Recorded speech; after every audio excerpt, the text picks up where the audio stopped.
All right. All right, what's going on there, ladies and gentlemen? We're back again with another video today, and this is Asylum episode 90, or maybe 91, depending. Yeah, so we got let's see, we got 6 topics for this video. Some of them might be shorter than others, we'll see. But yes, it will. So we got Fox.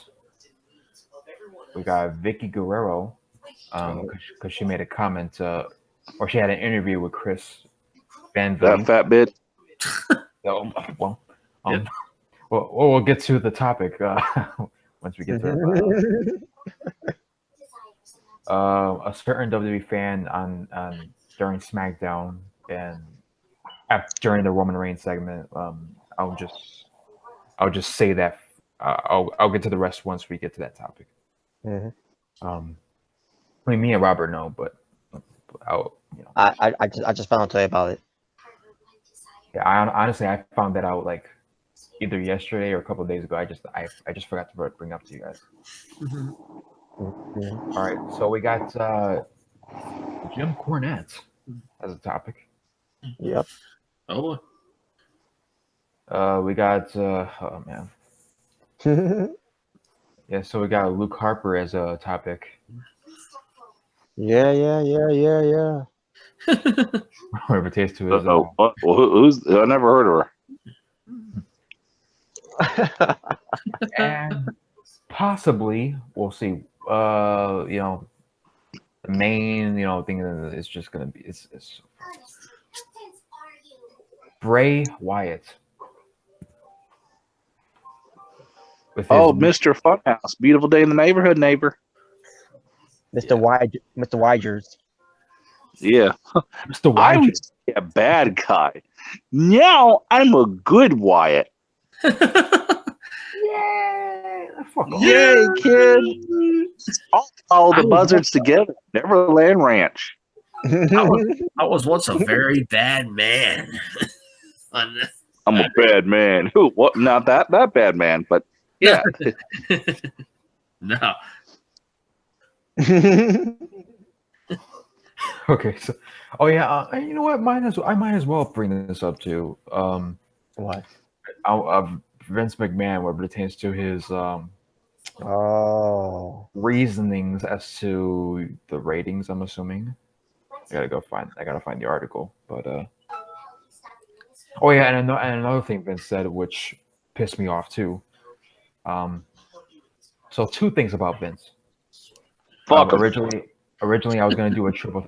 I was originally gonna go like public live for do a triple threat rant, but I'm like, I'll save it for the Asylum. All right, so which one do you guys want to start off with first? These nuts. Yeah. Topic.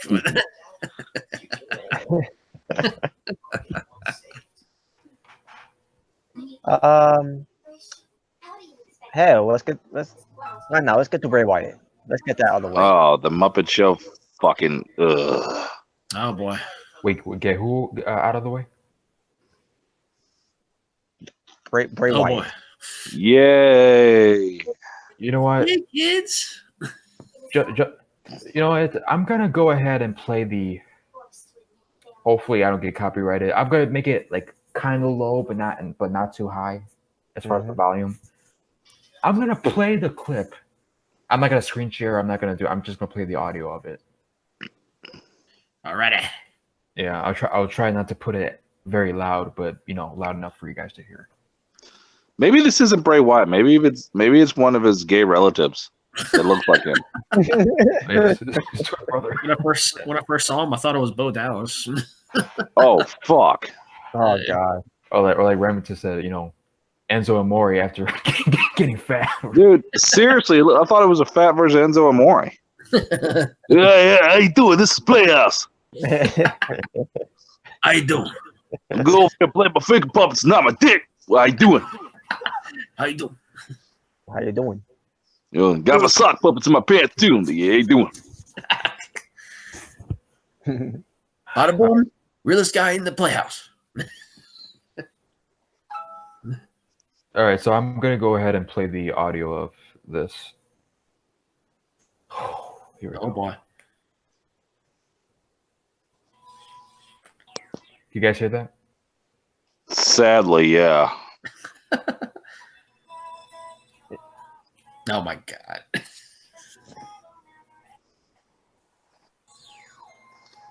Yay, Pee Wee plays with himself. Oh god, that pedophile face. The fucking rape face.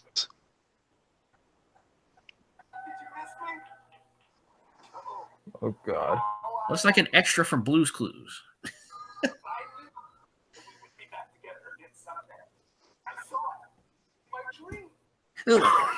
Saw it in your dreams. You saw it being with a bunch of kids in your dreams? So this is what unemployment looks like. This is terrible. What did he say? Yeah, wait, wow.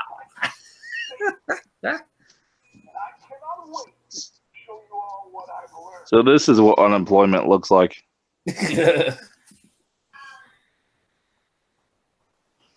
Now, in this You know, part, there's people that did reactions to this video, and they actually got a kick out of it, and they were laughing at it. How the fuck do you find this funny? Oh my god. here's the thing. At first, when I first saw this, when I first saw the clip at first, I was laughing because of how stupid it was. Yeah, exactly. I was like, because seeing Bray Wyatt act like this, like at first I'm like, what the fuck? But like, just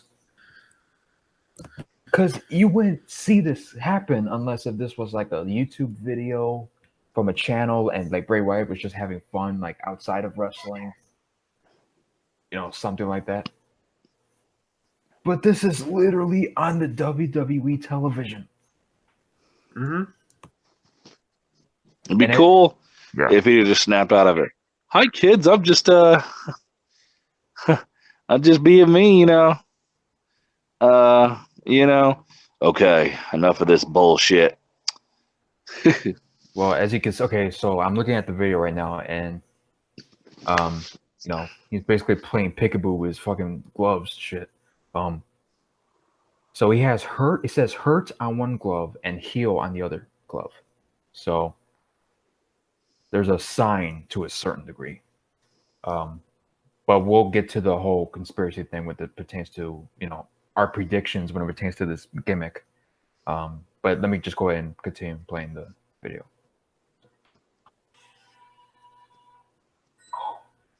And I want to introduce you to some very special friends that I've met along the way. The motherfucker T-Rex?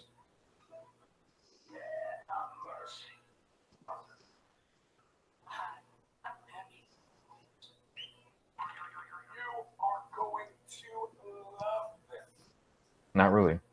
No, I need to set some on fire. I used to be very bad man. Ugh. Okay. I deserve that. But trust me, I have been barbarically punished for all of my wrongdoing. That part of me is That's an underfucking statement right there. Punished. However, I do keep a reminder so that not even in my weakest moments will I ever turn into that pathetic slob loser ever again. Oh, God. Well, that was sad for you. Now he's showing the card up of his old gimmick, but Yay, let's pop in the fake chairs from the kids. yeah, using a chainsaw in the, little cartoon. Burp, burp, burp, burp, burp. Oh, if only. All right, so in this one, he with a chainsaw, he cuts the cardboard of him dressed up as the original Bray Wyatt character, which is the other side of people's speculations. But let's continue with this.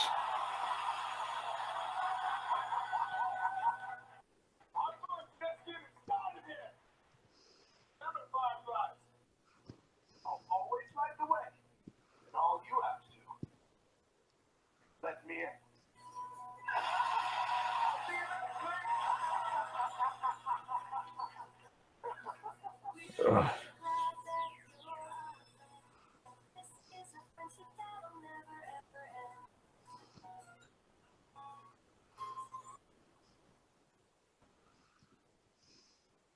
Fucking terrible.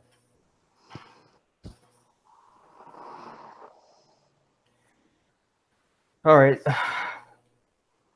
Here's my two conspiracies. Either one, he's gonna be this goody two shoes good guy, but when he gets in the ring or wherever he's feuding with somebody's gonna piss him off and he's gonna go apeshit crazy.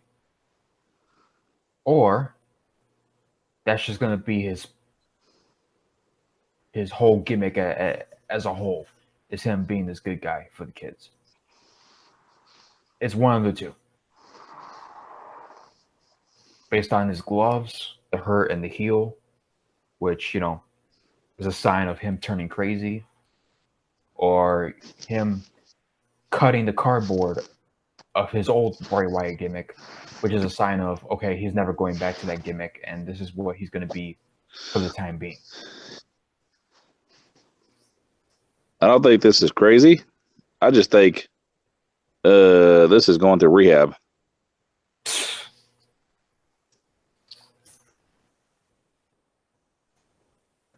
This, because here's my thought process before I get to your guys' opinions on this. Fuck.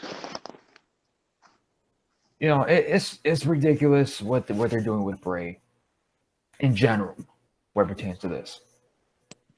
So you're telling me this is how you're gonna have Bray Wyatt portrayed on television now? And another thing, when they go along with this, is he gonna get a bigger push than he did before? Because how am I supposed to believe after Bray Wyatt, being this insane psycho, in general, he was losing every feud he was in. So are you telling me with his new gimmick now, he's gonna be more of a threat than he was before?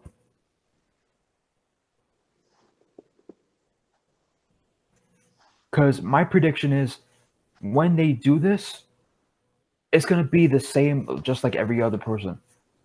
He's going to be, once something new happens, they're going to get, a semi-push or a push or whatever. And then eventually they're going to be irrelevant and not meaning anything. Because you didn't do anything with Bray Wyatt then. And this is your answer to repackage him? So what does this mean? He's going to get a push now because of this? Because what I think is going to happen is it's going to be the same shit. He's going to get noticed. He's going to get the attention. And then months from now, he's not going to mean a fuck. And that's my take on it. So for anybody who wants to go next, go ahead and speak your piece on this.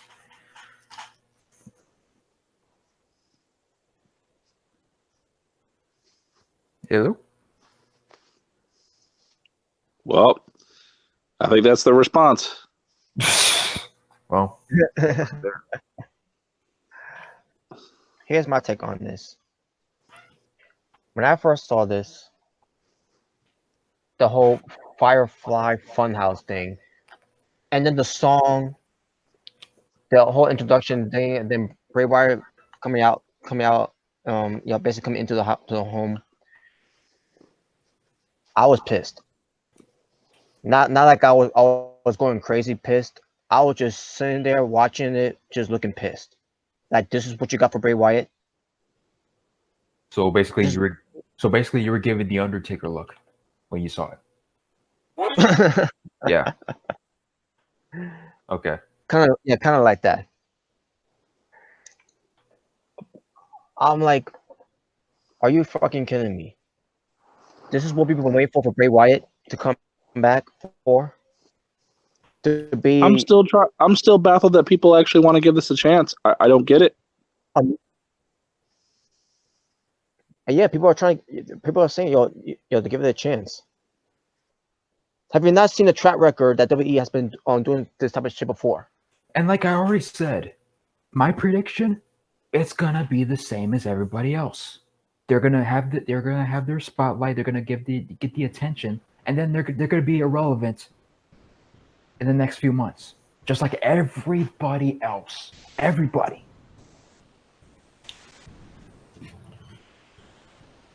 Give this. Let's a chance. just accept my shit sandwich and eat it. Now,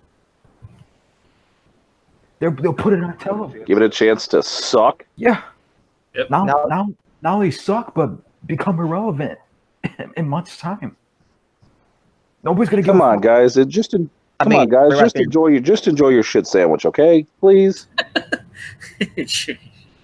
Bray Wyatt's gonna get Bray Wyatt. I'm good. He's gonna get beyond buried at this point. Nobody's gonna. I think he already did that the moment he walked to the funhouse. Yeah. And these same people that are saying, "Oh, give it a chance." Eventually, they're gonna get bored of it, and they're not gonna care for it. But he could turn bad though. That doesn't defeat the purpose that he came out looking like Mr. Rogers. Yeah. Yeah, and yet when he was Yeah, just straight up, makes him Mr. Rogers. yeah, and yet when Herman. yeah, That's like if Undertaker came out and said, "I used to be a dead man, but now I'm sober. now I'm sober." Wow. I used to be an American badass, and now I own a Mazda." Pretty much. Like, come on, that would ruin it because they take every badass character and PG-fies them. Yep. They do it every fucking time. You just watch Mr. Lars when he'll be losing or eventually dancing with New Day. Oh God. Yeah, he's gonna be another. Yeah, he's gonna be another monster heel like Rusev was. And That depends. Exactly. That depends if Big E comes back and turns heel, and there'll be no more New Day. Yeah, but still, like I was saying, Lars, he's gonna be another Rusev. He's gonna be another Strowman. Mm-hmm. Another. Yeah. Yeah, another monster who's gonna turn into a goof. Or gonna turn into a goof. Hey, a little off subject, guys. The great legendary Shield. You know, people want the Shield to have their own pay-per-view. And guess what, guys? They're gonna have their last tour. Okay, people, enough with fucking Shield. That is one of the most overrated groups in the last 10 years. Wait a minute. Yeah. Wait a minute. I thought that their show was the last time ever. Oh, Now it was. Like, actually, we were trying to take a vote. A tour. I shit you not. Oh, no, it's not a tour. But I shit you not, they wanted to take a vote out whether Shield should have had like their own pay-per-view or something. I'm like, what the fuck?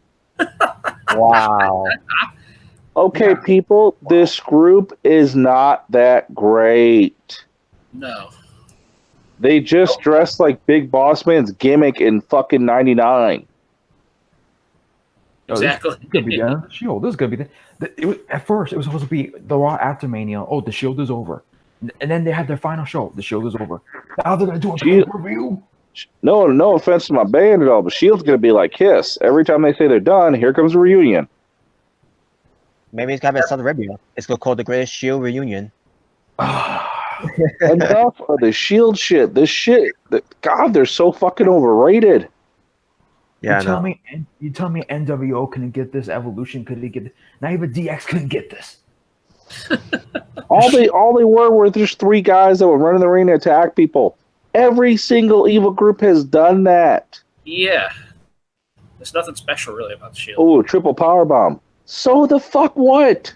Yeah. Oh, by the way, I got it wrong. DX did have their own pay-per-view, but yeah, in your house. It was in your house pay-per-view named after DX. Yeah. But dude, they're treating their farewell tour than they did Kurt Angle. That's pathetic. Yeah. That's what gets me is Shield this, Shield that. Shut the fuck up. The group was never that damn great. Hey, you wanna know why? Because none of the three never went to TNA. Oh.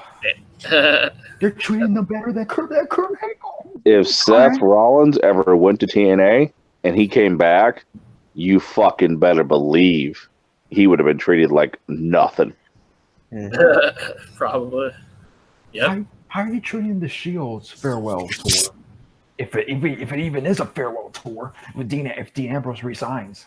It's like saying, "Oh, let's send Zack Ryder to TNA. He'll make a world champion over there," and that's a bad thing. Well, Zack Ryder at this point, but Yeah. I mean, yeah. But I'm saying it's like TNA. At least they give people a fucking chance. oh yeah, the same thing they said about Austin Aries. Oh yeah, he came. Of course, he came out to become champion. Yeah, because he was on the pre-show at WrestleMania. Because they were treating him like shit. So sorry. Yep. Sorry for taking my balls and actually going to a show where they treat me better. Oh, I know, it's so bad. Mm-hmm. Well, what kind of logic is that? Idiot logic. Look at Gail Kim's career compared to Impact Wrestling's career of her. Like, you can compare it. No. Mm-hmm. That's why Gail Kim is, she's really comfortable in, talking her shit to WWE. Abyss went from the Abyss to going to WWE and, hey, I got to go backstage and put a suit on. Joseph Harper. Still have yet to see his Yay! For the money, yeah. Well, you're not really getting that much cash. Just because you're in WWE doesn't mean you're paid shitloads of money. Yeah. Yeah. Well, Mr. John Cena getting most of the money, especially doing those fucking hefty commercials. Oh my god, dude! Speaking of Cena, God, I don't know if you saw this. Well, Rem, you didn't see this, but I don't know if. Yeah, exactly. Rob and Nick in the Asylum chat. I saw Vin Diesel upload a video. Somebody posted on Facebook, Vin Diesel, something big of, replacing The Rock for Fast and Furious, and John Cena popped up behind Vin. I'm like, oh god, you gotta be kidding me. What has anybody seen Cena's Mr.? Yeah, because Cena just has some great acting skills.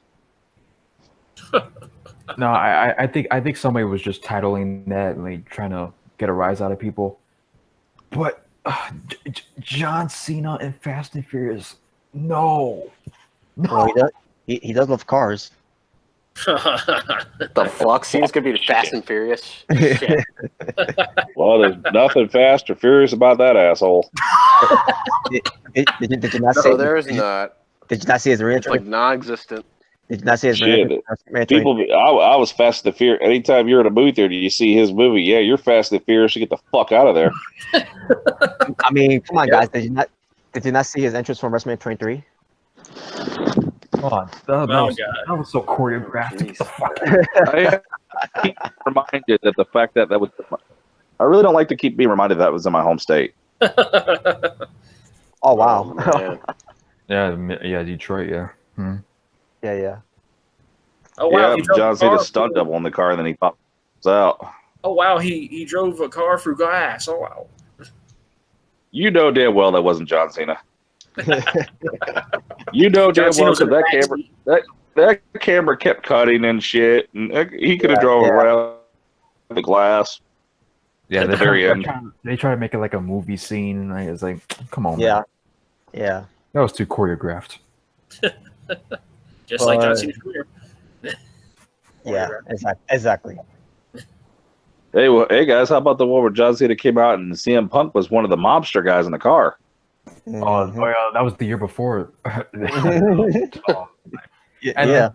And of course, John Cena Triple H main event in Chicago. Get the fuck. Of course. Well, you didn't like that? You didn't like Triple H coming out in his Conan chair? I would have been fine with that if Triple H would have won, but he didn't win. Unfortunately, it was Cena, Sure. which pissed me off. They always have to give Triple H these over the top entrances. Yeah, that year, Conan the Barbarian. I'm like, what the? As I said before, I believe on off here, the entrance that Triple H does is cool. Triple H is not cool. Well, apparently Triple H is Mad Max. Apparently he's the Terminator. Apparently he's Conan. Apparently he's fucking, the villain off of fucking He-Man. Yeah. Oh no. Yeah, he's everything. Let's see. Apparently he's fucking Sons of Anarchy. I mean, damn, what is he not? Damn. Yeah, next is gonna come out as Negan. You know that one entrance that Cena had where they were all dressed like him? That was enough damn John Cena's to kill my ass. Oh god. Yeah. I was looking at that thinking, woo, target practice. Now, how funny is this though? WrestleMania 20. Chris Benoit and Triple H and Shawn Michaels. Chris Benoit, Triple H is the heel, gets booed. Chris Benoit gets cheered as a face. WrestleMania 21. Batista versus Triple H. Batista gets cheered. Triple H gets booed. Heel Triple H. Babyface Batista. WrestleMania 22. Triple H the heel. Cheered. Yeah. John Cena, babyface, booed. What does that tell you? People hate Cena. Hey guys, we even had to feed Shawn Michaels to John Cena. Remember that? Like Triple H gets booed in every other WrestleMania as the heel against Chris Benoit and Batista. But John Cena, the only guy who people cheer, who people boo over Triple H. Remember, we had to feed Shawn Michaels to John Cena too. Yeah. To both. Yeah, Yeah, like what the Back years. Oh, just like the Undertaker, back-to-back years of, yeah.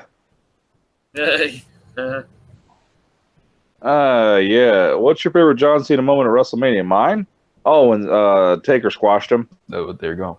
yeah, that's mine too. Yeah. Well, yeah. Yeah. All of a sudden, next WrestleMania comes up. Dr. Thugonomist comes out and says, you know what? I still ain't forgetting about that little squash match, dead man. Oh God. This time you're facing the Dr. Thugonomist.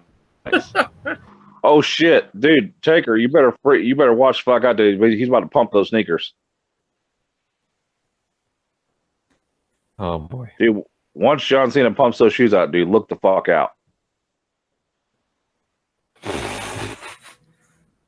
damn.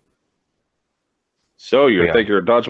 Well, yeah, I am because I squashed your ass at WrestleMania. But yeah, but anyway, with Batista the Shield, like, dude, they're treating the Shield better than Kurt Angle. It's pathetic. It's their fair war. If this is even a farewell. You're right. Most old. How about enough of the Shield already? Who gives a fuck? Exactly. Believe that. The most overrated faction of all time.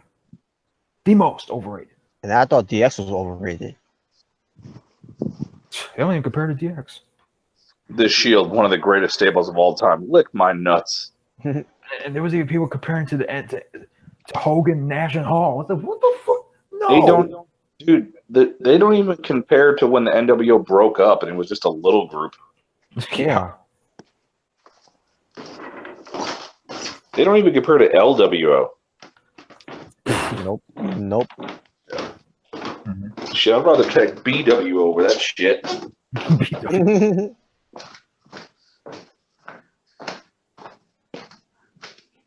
But yeah, but getting back to Bray Wyatt, Mhm. I'm like, this wouldn't surprise me if fans put this over as, when it comes out, whenever they decide to have it come out after the segments that they're gonna do with him, with this whole Firefly Funhouse. We are three guys dressed like Big Boss Man. All they need is Big Boss Man, who, if he was alive, if he was still alive, to manage them. Yeah, exactly. So that way, when Dean Ambrose went to jail, Big Boss Man could have said, he's doing time. Hard time. Oh, gosh. But yeah, so Bray Wyatt. I'm trying. Oh yeah, so the buzzer, that puppet buzzer thing, Mercy, and then you have Abby the witch, which is a dummy. I'm like, I'll start thinking to myself, after seeing that, that's probably gonna be Sister Abigail, because Abby. And it wouldn't surprise me if they start doing something like Barney and Friends with Barney start off as a stuffed dinosaur, and then the magic effect of turn into human like or size come back come to life, and then it's gonna be Nikki Cross gonna be playing Abigail, Sister Abigail. I would have only laughed at that buzzer and said, "Kids don't smoke." Yeah, exactly. No, but that would be better if Nikki Cross was Sister Abigail with the dark gimmick Benoit. Mm-hmm. I don't go ahead. But it will make Dude, sense. I was like, I saw the puppet of Sister Abigail, and I was thinking, so this page does cocaine. Oh no.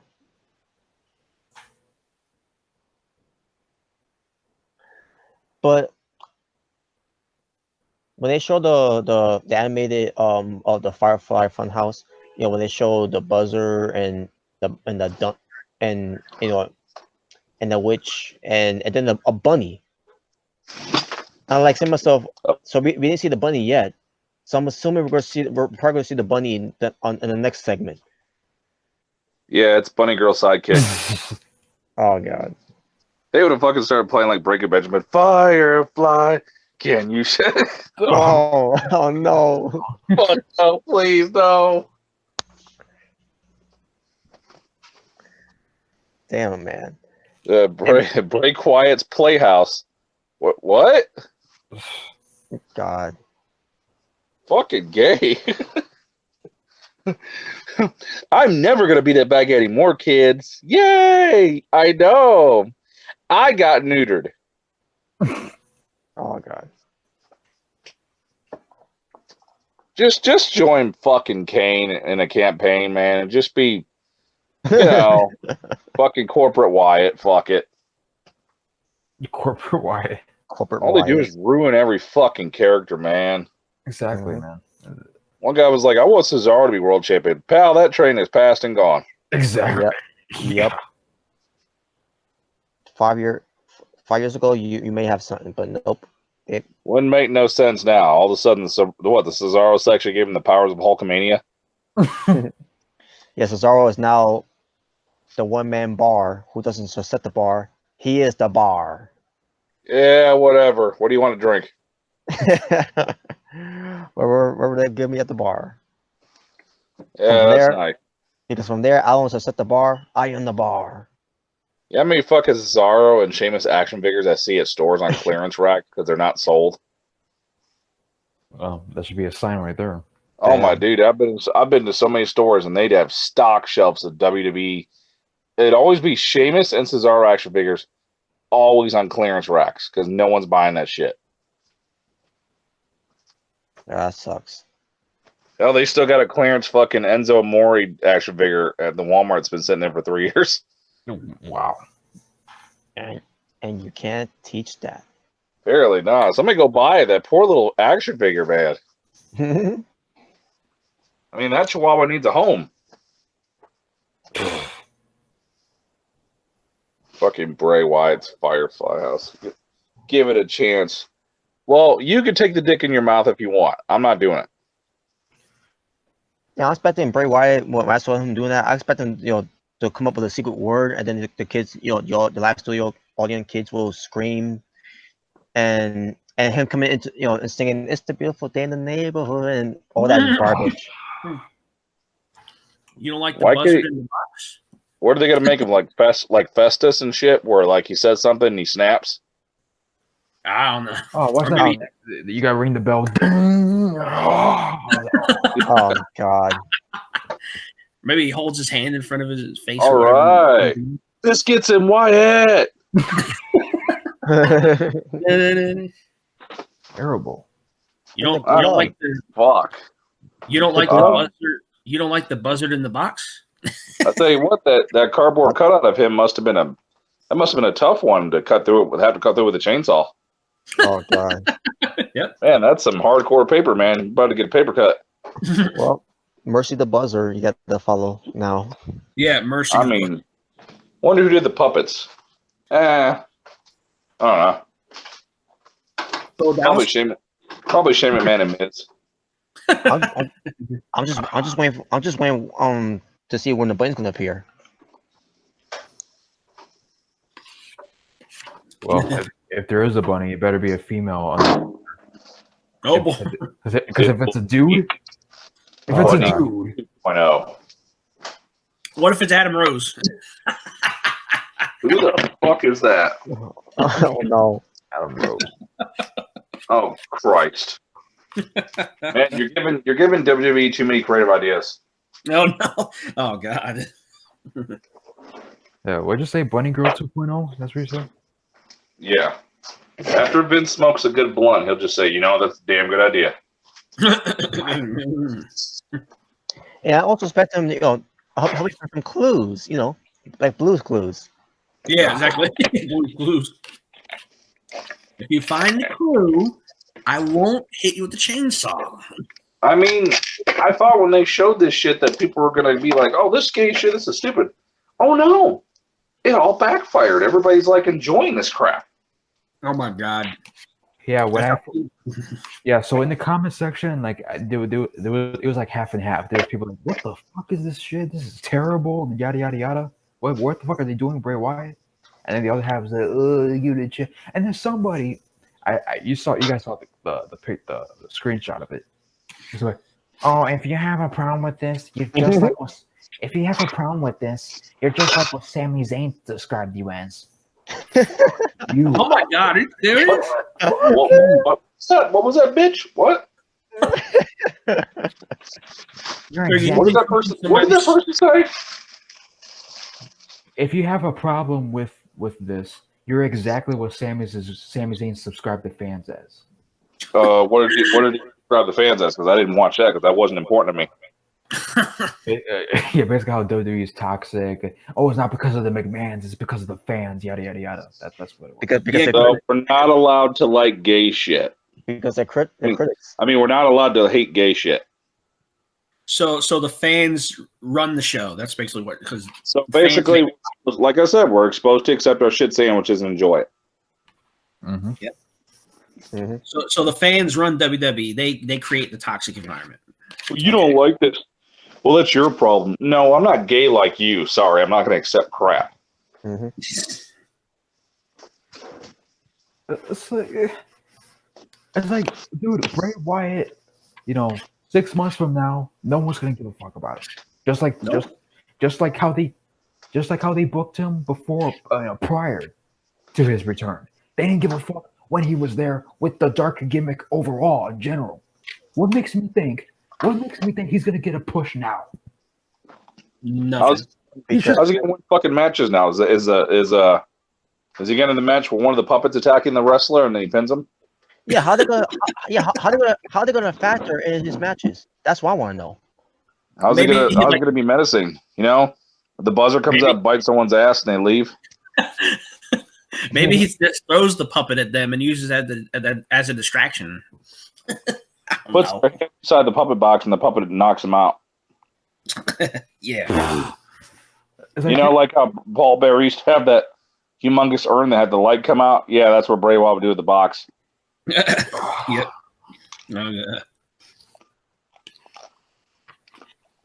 Another thing that I took from this as well is him wearing the black leather gloves. the black leather gloves, I meant to say. I'm like, what the hell? Basically, I got a vibe of O.J. Simpson if the glove fits. Oh, yeah, because one said hurt and the other one said heal. So basically, two personality character. It's already seen this shit, man. And it never turns out good. Nope. Oh, so if he If he puts his hand in front of his face, then he changes personalities. Is that what it is? Oh, so it's like you can't see me. Yeah. Bray Wyatt, you can't see me. Oh, it's gonna be his alter ego. He's playing two. He's gonna play two persons. Oh, like Kane and Abyss, which both of them ended up being. Yeah, enough with the alter ego bullshit. And it's stupid alter egos. Yeah. And knowing Bray Wyatt, he can get this character over with these type of fans nowadays. Oh, it's easy. It's very easy nowadays. Yep. You make wrestling look even more, shittier than it already is. And yes, that's the point. This has no place in wrestling. Why are we having this character with Bray Wyatt in today's day and age? Oh god. It's like, okay, it's like even if they go all out with the gimmick, what pertains to, oh, he's playing nice, but then he's mean, 1 minute, this, that, and the other. Is he going to be IC champion? Is he going to be US champion? Is he going to be world champion? No. No. None of the above. So what's the point? Now with that character, he can't. No. So you're telling me Bray Wyatt's going to be more of a threat now than he was before? Give me a break. And if that's the case, then Benoit the Clown would have been champion during those times. Exactly. Yep. Hey, if they put the belt on the puppet, I'm cool with that. Ladies and gentlemen, your Universal Champion, Mercy the Buzzard. You're damn right. I want to thank David Arquette, my closest friends. Yeah, he wrote it. Oh shit! Fucking stupid. Clearly, this is the Vince McMahon idea. Every time they kept showing their promo with these puppets, I kept thinking, "Oh God, please don't let this be Bray Wyatt." Yeah, it was. Yep. and it was. Damn. Yeah, you would have thought it was a bad parody, but nope. This is Nope. what they're going with. And yeah, I got nothing to say about this. I in my opinion, I don't think it's going to mean anything, like you said, Christian, in the next 6 months. And if it fails, then what's left for Bray Wyatt at this point? You might as well just leave. He might just leave after that. Oh. Well, the other thing left for him is a 2-piece biscuit Melbo Jangles. It's like, If this doesn't work, then then they might as well just let him go after that. it's like this is part of the problem with WWE. They run with something and they just give up. It's with everybody, literally everybody except Roman Reigns. Every single freaking time. Everyone except Roman. You know what? Yeah, let's keep having Roman do this. Oh, I'm the big dog. I'm this and that gimmick. It's like, oh my gosh. Yeah, let's not let's not repackage Roman Reigns, but let's repackage let's repackage Bray Wyatt, but not Roman Reigns. Exactly. And you know what? AEW could come any sooner. Yes. Oh, that's a dead company, asshole. It hasn't started yet, but okay. Yeah, fucking dead. You smarks like that crap. What's a smart? What's it? Yeah, Your mother's a smark in your basement. Oh yeah. You're all smart. honestly, dude, that would Learn how to be virgins like you really are in your basement. Have you heard? Or have you- actually, be your virgin self outside your basement and then go in your basement. Well, in that case, have you heard of Smarky Smark? No, bitch. He's influenced by Marky Mark. I don't care. Go to your basement, virgin. This is how immature these idiots are. Exactly. You virgin. That would be the direct response that Remington just did. Oh, your mother's a smart. That would be the response.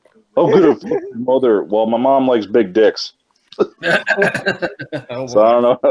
I don't know if she don't like you. or they'll just like make a remark about what you're wearing, like they do with me.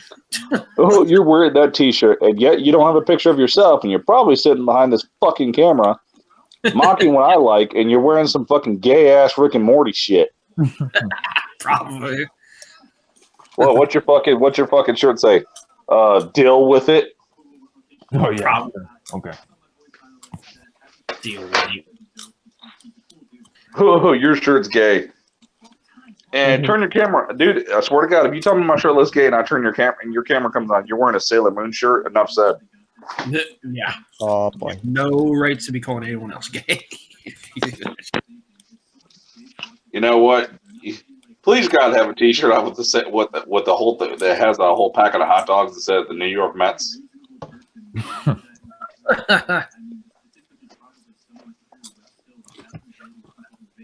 Yeah. I still got my baseball bat here covered in barbed wire. This thing's pretty cool. Bang bang. Yeah, make cool. Both hands on the wheel. Never mind. Oh, I gotta calm down. I love his fucking TNA theme song. Yeah, that was good. It was catchy. So is that. Oh my God, I'm almost shit myself. Oh no. Yeah. Yeah, but anyway, my overall thoughts. He's gonna be like everybody else in the company, no direction whatsoever except for Roman Reigns. Roman Reigns has the only direction. You know, Vince is the only one. Roman's the only one Vince is giving directions to. Hey, you can go this way, you can go that way, but everybody else, there's no direction. They're just staying there. Yep. You find out one of the puppets is Chris Sabin. Both machine guns are behind both puppets. Well, they had to have something to do. And then one day they're revealed.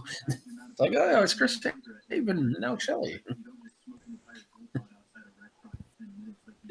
All right. Yeah. All right. So, Nick, since you're unmuted, you want to give your thoughts on this whole Bray Wyatt thing? Yeah, it's stupid. Why did they turn him into Mr. Rogers? That's what I want to know. Okay. Because Because it's a beautiful fuck day in the you, that's neighborhood. why. Because it's a beautiful day in the neighborhood. Like, Vince, what's with the Mr. Rogers? It's like it's an insult to Mr. Rogers. It really is. It's a beautiful day in the neighborhood is when that one hot neighbor girl's bending over washing her car. Like, yeah, Yes. Oh, yeah, that's a real beautiful day in the neighborhood. But anyway, just want to lick your lips and pull out your baseball bat. Oh my God. But I think, like you guys keep saying, they're eventually going to give up on the entire gimmick, though. They're eventually just going to give up on it because people are not going to be into the gimmick, you know. Well, no, we got gay New Day.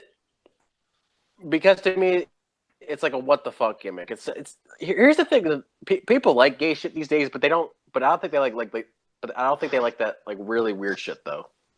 Well, I don't know about that, Nick. I mean, gay New Day has been very successful, so I won't be surprised if people praise this crap. yeah, I won't be surprised at all. I mean, let's be honest. This is basically something for Bray Wyatt to do. Like that's the mind. Something to do is whatever. I mean, I think eventually they're gonna have. I think eventually they'll have him turn back like his normal character though. At some point, I don't think he'll be doing this gimmick for a lot of years. I think eventually. What was he walking backstage and they just said, "Hey, Bray Wyatt, you got anything to do? We want you to play with some puppets." How are they gonna fit the puppets into it? The gimmick. I don't. Oh my God. Exactly my point. Would have made it. See, I thought when the puppets did the promo, it was going to be more dark. I was like, at least if they would have did it like some fucking, Annabelle shit, some scary shit. Okay, cool. No, we have a fucking bird. Yeah. That bird is taking way too much heroin. You know what reminds me of? Back in 2011 when they had the Muppets hosting Raw. Oh. And the professor handed the potion to Santino Marella. No. These are the Muppets, dude. But this is after rehab. This is the Muppets before rehab. That's what this is. Well, typically, if you want to get logical with it, this is the puppets on fucking major drugs. Mm-hmm. I don't know that girl puppet. What happened to Big Bird? Seriously, Big Bird took too much heroin. This is what happened to him. I mean, the first thing I thought about the girl puppet is this is drugs, and then I thought about the girl puppet and thought to myself, man, she can get the dick. Damn. Yeah, the girl puppet looks like she does shit for drugs. Seriously, that's what she looked like. Looks like she can suck a mean dick. Yeah. And Big Bird now Little Bird. Little bird. It's like, who's writing this? Backstage. Vince. Probably Vince? Vince. Yeah, probably Vince. This This is why Vince needs to. This is why Vince just needs to retire at this point. It's like, oh my. Here's Vince. Well, Vince. we didn't give it to Vince. One of Shane McMahon's little kids are writing this. This is Vince mindset of doing the Bray Wyatt character today. Yeah, I should have done this a long time ago with someone back in the day. If he really thinks that, no. Who gives a shit? He's a faggot anyway. This is a wrestling video, and we're talking about puppets. It's like, who's writing this? Because we like Blue's Clues. Yeah, when we were kids. Yeah, yeah. WWE, we're family friendly. This isn't family friendly to me. Oh yeah, family. Who friendly. gives a shit? Yeah, family. Who gives a shit about Bray Wyatt's dumbass Gimmick? gimmick? Really considered family friendly though. Since when? All right. Oh yeah, since Vince took over all the companies and he made it what it is today. Yes. Yeah, exactly. Oh yeah, family friendly, and yeah, you have New Day spanking other dudes' asses. Oh yeah, that's friendly. That's PG friendly. Oh yeah. That's family friendly. Having the New Day as these like gay characters, but you say you're family friendly. There's nothing wrong with other men smacking each other's ass. Oh yeah, and also using death to further storylines. Oh yeah, that's family friendly, right? Exactly. Mm-hmm. Family friendly, my ass.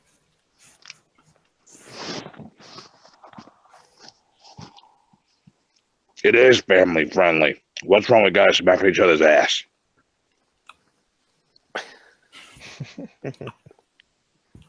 I'm telling you that. Yeah, we're family friendly. Okay, how about if you're really okay? You say you're family friendly, but you have the New Day gimmick and this Bray Wyatt shit. Then you also have Daniel Bryan the vegan. Daniel Bryan the vegan. Like, what is going on? It's like, oh Well, my he is a gosh. vegan. Look at that little bastard. You guys remember that gimmick where I was going to play dead? Oh. Yep. Oh fuck. That was pretty interesting, right? Pretty good, you know. No, it makes no Vince, sense. what happened in the limo when it Vince, what happened in the limo when it blew up? What did you do? It blew up. I was supposed to slip out the back door, but I got caught and my shoe got on fire, and I'm good now. No, that would have made sense. Y'all remember the time that DX strapped up the rope to the back of his car and then pulled up the wheels? Oh God. Oh man. When Vince got out, what was up with the spaz moment with his ear? I don't know. Like nobody was blowing nothing in his ear. He some reason he had to scream and hold his ear. What the fuck? Like, dude, just imagine if Benoit never did what he did, and they furthered. I guess his Bluetooth was going off too high. Like, just imagine if Benoit never died, and they went along with the storyline. Are you telling me? Yeah, Vince McMahon comes back with a standing ovation. Yeah, I lived. What? You resurrect? Oh fuck. That makes no sense. Well, he said that Eugene was out there and pulled him out the burning vehicle. Oh God. So you rise above the dead like the Undertaker. Okay, that makes sense. So you're the new dead man. Pretty much, yeah. Oh yeah, and then also we still have somehow have Triple H just pretty much taking the golden shovel. Can you imagine Vince McMahon rolling his eyes back? Oh jeez. The fact that Vince is still a business. Could you imagine Vince McMahon tombstone motherfuckers rolling his eyes to the back of his head? Oh gosh. You will rest in peace, damn it.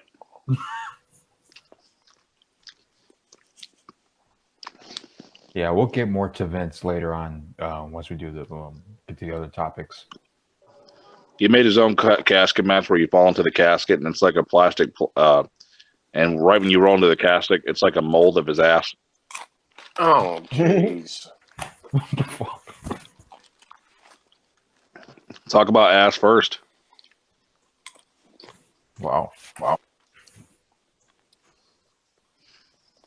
right. Well, anyway, that's enough of the Bray Wyatt stuff, right?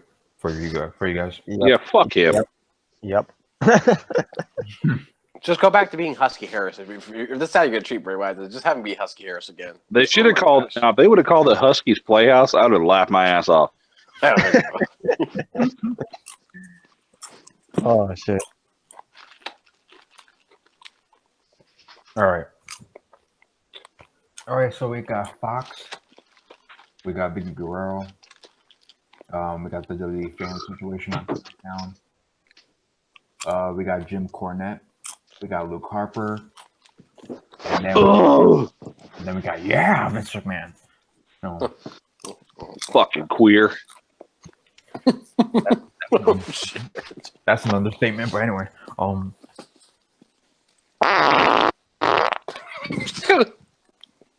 Okay, so what's next for you guys? Which topic next? Oh god, my topic is smells like Funyuns in here. Ugh.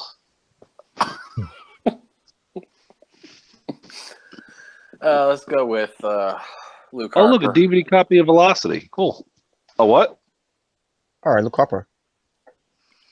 Who's that? Yeah. Yeah, exactly. Yeah, whatever. Anyway. So what did they do to Luke Harper? What happened? Did they repackage him too? Yeah. Are we saying the Black Rain theme song? It's what they're not doing with Luke Harper. Yeah, so I mean, I brought this up on, I believe, I don't know if I forgot if it was on a video or off air. I forgot. So, oh yeah, I think I might have done an Asylum video. So I talked about Luke Harper, basically going on an interview and saying, you know, I'm ready to compete. I'm ready to get back in the ring. But the WWE has nothing for me. Except for at WrestleMania weekend, wrestle at Fan Access instead of WrestleMania. So supposedly Luke Harper asked for his release. And I sent it to you guys. And at first I'm like, okay, he granted his release. But nothing was really said about the reaction to it. But supposedly, not only is the WWE rejecting his release, or denied his release, not going through with it, but they put another 6 months to his contract. Wow. Wait, just have him keep being a slave. And do nothing with him. Yep. It's like, what's the fucking point? No. Robert, that's not necessarily true. We actually have him cleaning really good toilets back there. Might as well be having clean toilets. It's like, what the fuck? Like, you're not doing anything with the guy. You denied his release, and then add another 6 months, even though you're not even going to use him. What's the point? It's like, look, we got two choices here, Luke. Now, we could either have you a part of the Firefly Funhouse, or you can go to TNA, or you can go to TNA, and we can make you take over the character of Black Rain. Oh. Yeah. Yeah. So is that option A or option B? Option C. I'll just go to AEW. Yeah. Yeah. He probably would have went to AEW if he would have got his release. Oh yeah, that's probably another reason Fuck. why. Because Yeah, It's like I don't want AEW to. I don't want to be caught dead in Bray Wyatt's playhouse. It's Bray Wyatt. it's like, what is wrong with this guy? You added another 6 months to his contract. He asked for his release, and you rejected it. You denied his release.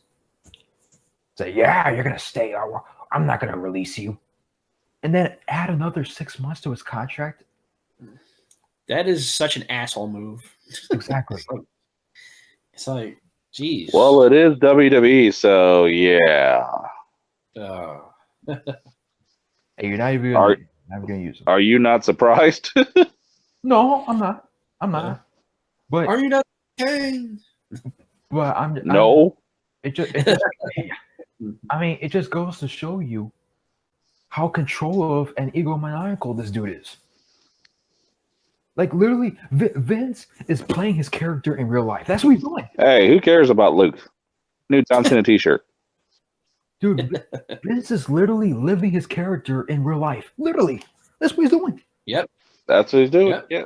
He's literally he's literally become Vincent Kennedy McMahon, the character. I'm the chairman of the board, damn it. I'm more important than the president of the United States. Yeah, fuck that cocksucker. For this guy to go and say that he's more powerful than God, go fuck. Oh my god. Oh my god. Kayfabe or not. He could be. He very well could be. I mean, he did fake his own death. Yeah, I resurrected. Get the fuck out of here. He did have God as a tag team partner. He did have a tag team partner like of God. Well, no. What was it, the McMahons that won that match? Or was it Sean? The McMahons. Pathetic. You tell me Sean couldn't beat I think it was Sean, but either way, Vince had the idea for it. Fuck out of here. I don't care. Well, you did have the Spirit Squad out there. Oh joy. Oh, I forgot about that one. But Kenny. Oh yeah, man, Spirit Squad, man, they were that was the real Shield. Spirit Squad was like the cheerleaders, the NWO cheerleaders. Yeah. Yeah. Anyway, what's your whoever wants to go, your thoughts on Luke Harper, this whole situation? The guys get treated like shit. He's going somewhere else. Mm-hmm. Now, Luke Yeah, Harper, man, when he granted his release, he went on Twitter let everyone know that he requested his release and basically thanking the fans, thanking WWE and everything. And he was being humble with it, being respectful about it. Because he's not the type of dude, to be disgruntled and everything. Just the things that I hear about him backstage, and like he is a humble guy to me. And the way that WWE just not only didn't request his release, but they added 6 more months for extension of his contract to be up. Basically, he ain't gonna be leaving WWE until next year. And let's say he didn't ask for his release. When was his contract was gonna be up? Somewhere around this year. Because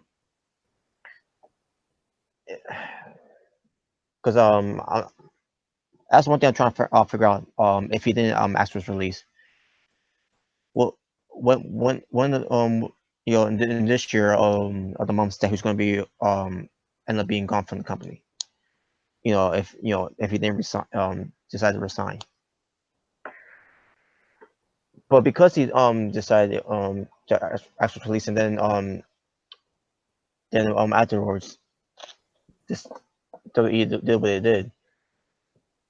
they're just gonna have him be there, being catering, doing absolutely nothing.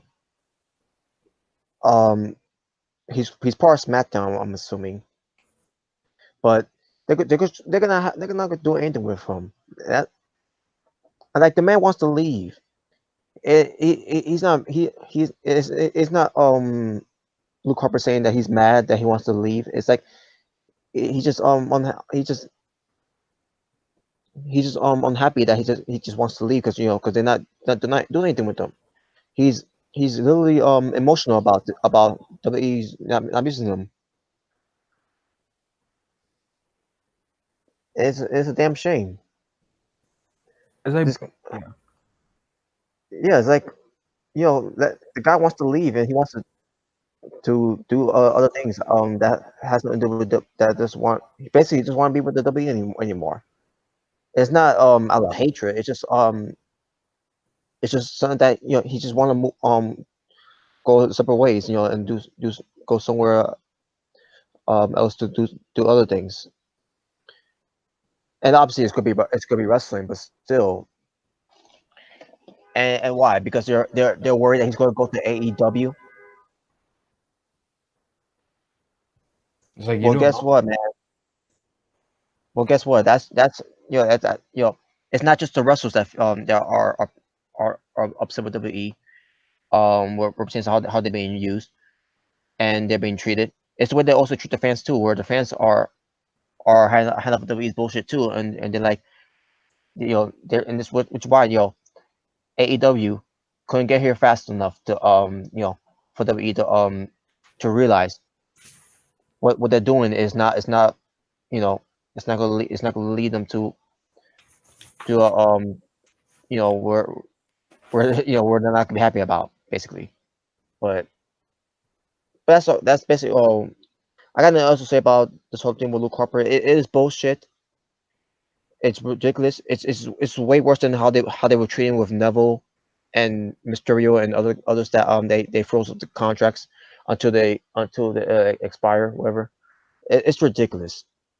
Like I don't know what to say at this point, but it's unbelievable how they mistreated Luke Harper, who's a very good wrestler and for a guy of his size, who is an amazing athlete. It's like Luke said it himself. Like, they have nothing for me. The best they could do for me is have me wrestle at Fan Access. Like, what the fuck is that? Mm-hmm. And then last minute they have him on the card of Andre the Giant Memorial Battle Royal on the pre-show. He didn't even win that one. Of course. And yeah, they got nothing for him. Just like with Austin Aries, they had nothing for him. So what they do with Austin Aries, they let him go. It's not like Austin Aries asked for his release. Austin Aries wanted to stay with the company. But because WWE had nothing for him, they decided to release him. But with Luke Harper, they had nothing for him. So why do they still have him? Yeah, I mean, but at the same time, though, there was no AEW discussion or anything. Like, there was nothing at the time. But yeah, and that's why WWE are not letting these guys go like a revival. Mike Kanellis, Maria Kanellis, and and whoever else that may also try to ask for the release and WWE didn't grant their release because it's the AEW effect. yeah, and once again, other people that Vince is not using. Obviously, It's like, what's the point of you having them? Like, you have too many people on the roster, and half of them, if that, are being used on television. and you got so many great talents that are on the developmental program. From NXT UK and NXT, they got a stack of WWE talents there that are waiting to get a call up to the main roster. For a few of them that are bound ready, like I kept I hate to admit it, but Velveteen Dream, he's bound main roster ready. Pete Dunne. He's bound main roster already. Even Cassius Ohno. I'll throw his name here too. Cassius Ohno. He's been in Ring of Honor and other indie promotions for years, and he's got the experience. He's got a type of strong style that could really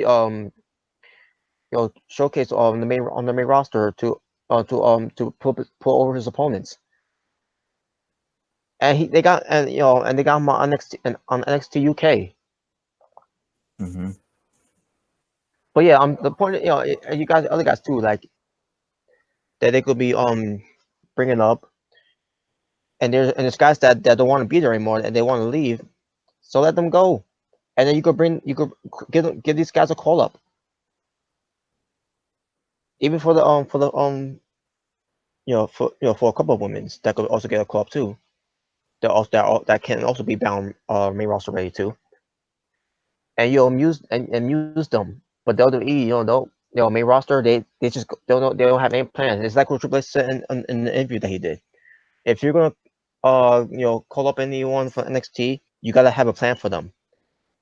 And when Sandy came up to the main roster, there was no plans for them.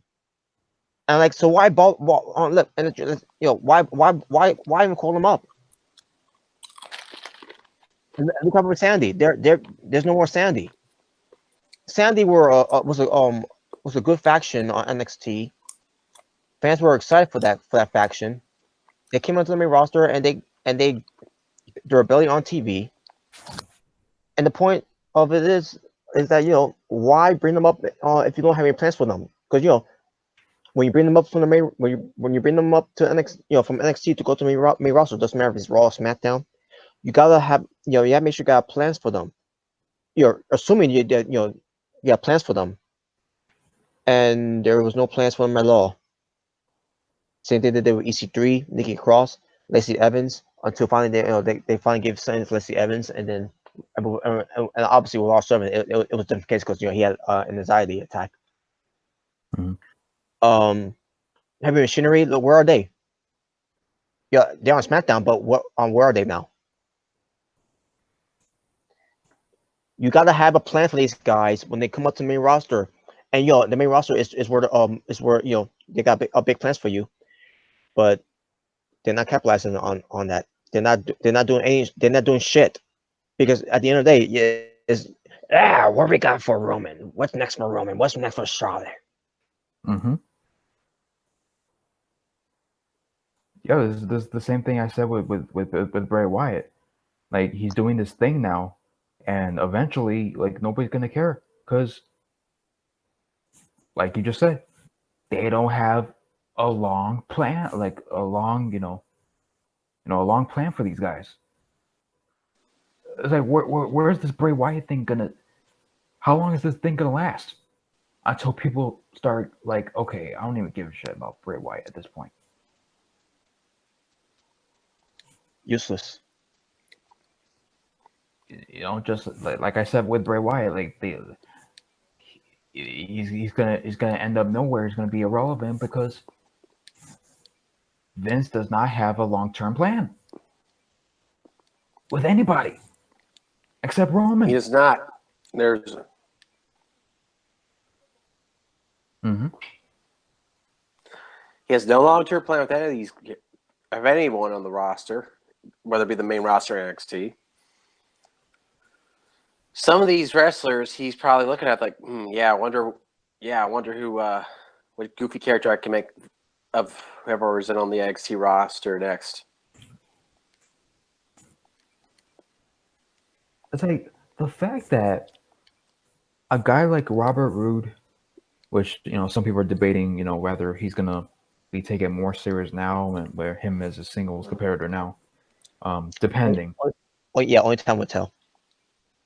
But the fact that him and Samoa Joe, those guys, the fact that those guys haven't had any world championship matches or been champions, to me is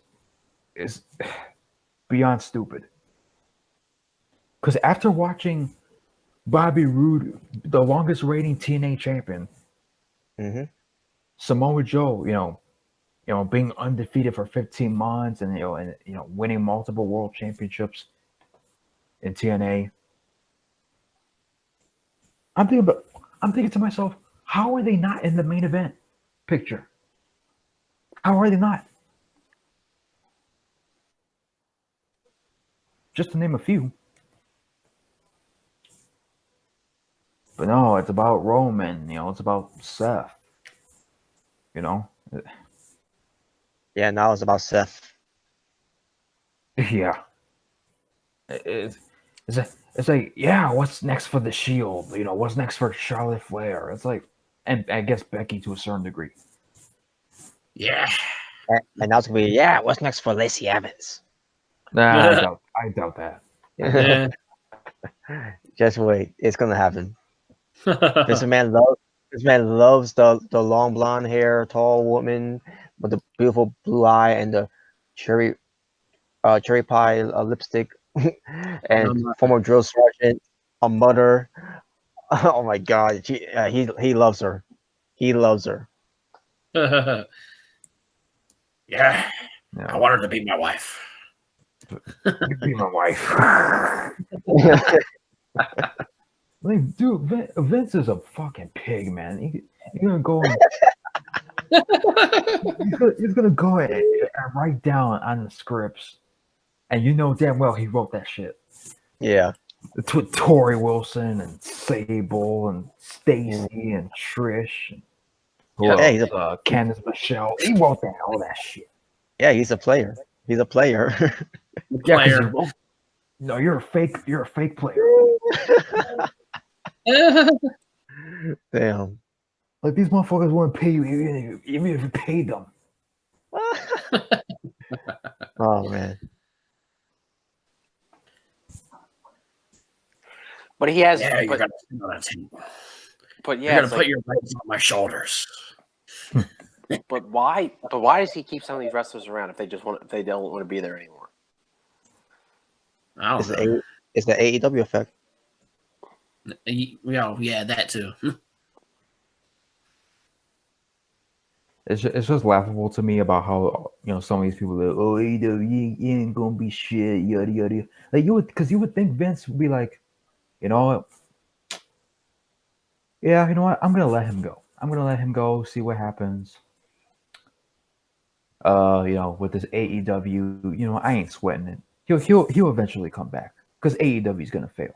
Like, you would think that would be Vince's mindset, as this guy with great balls of big balls of grapefruits or whatever the fuck he says.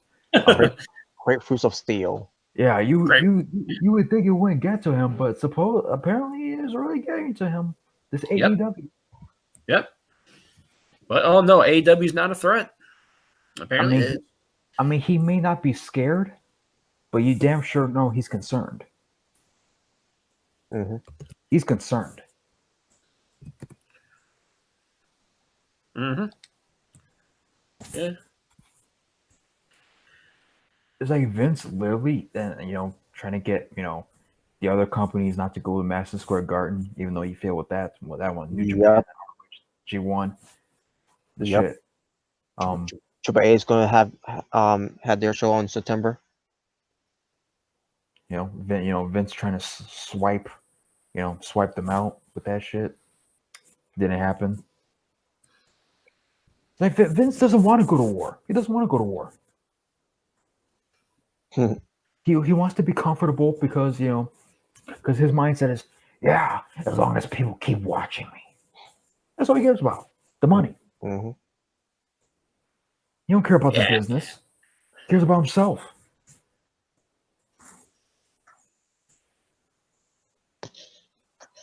Motherfucker crapping his pants with WCW was whooping his ass.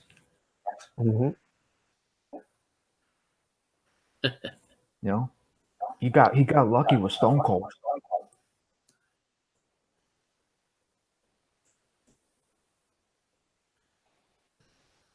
Yeah, even though he didn't want to run with him. Yeah, exactly. Like, imagine if they never ran with Stone Cold. See what would have happened. Just imagine if Vince never pushed Stone Cold. he was pushing Hunter Hearst Helmsley. Game. Yeah, that would have been. Huh.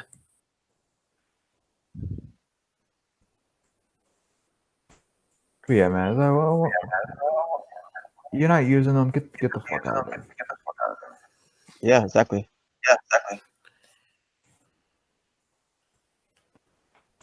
All If right. you really want to leave, leave. Shit. Yeah, Taco. So your thoughts on this in general? With the Luke Harper thing. Yeah. Yeah. I just think it's BS. I mean, if the guy wants to leave, let him leave. I mean, what do you keep him there for? You're not using him anyway. I mean, shit. I think it's BS. I think this, once again, Vince McMahon being controlling douchebag that he is, it's ridiculous.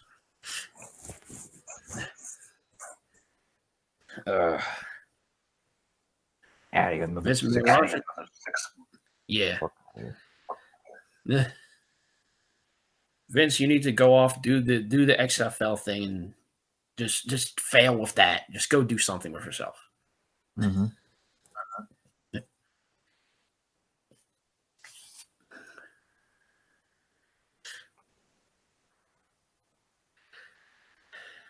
But yeah, I think it's bullshit. Mm-hmm.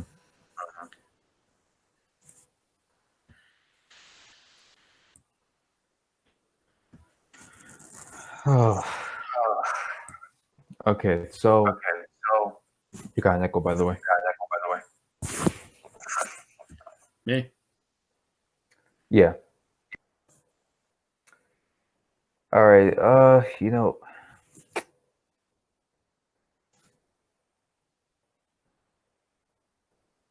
I guess we could get the Fox thing out of the way, I guess. And then depending if Remington comes back or not. So we could continue on. Well, I don't know what's the Fox So topic?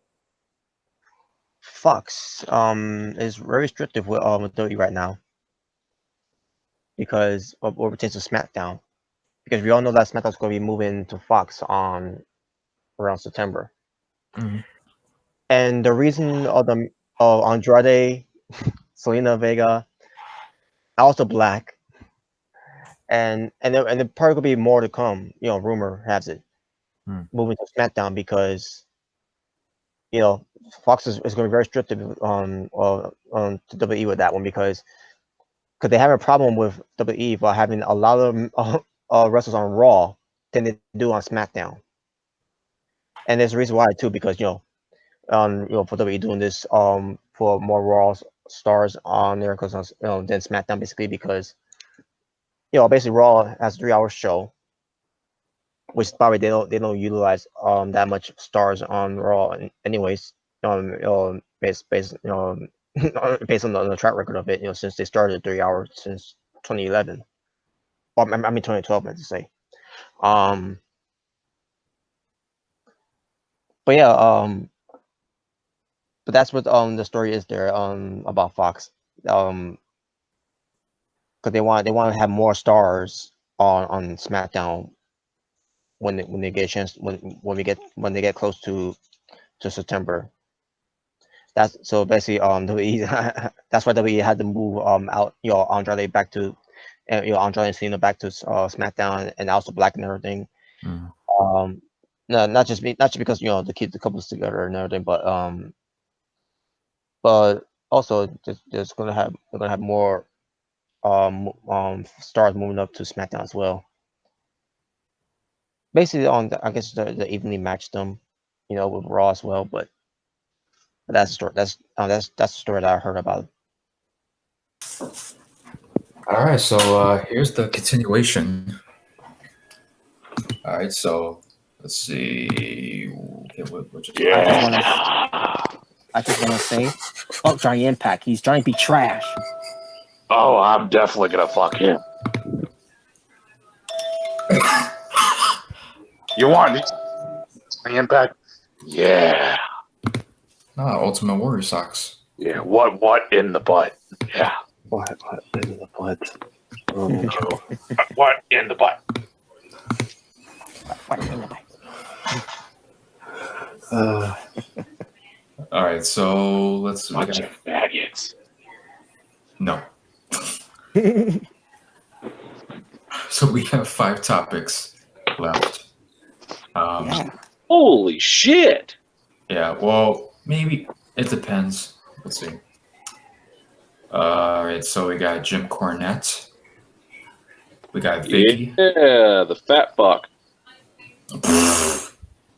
And we got Oh, he has been losing weight though. Shit. His life is fucking his whole life is hoagie-licious.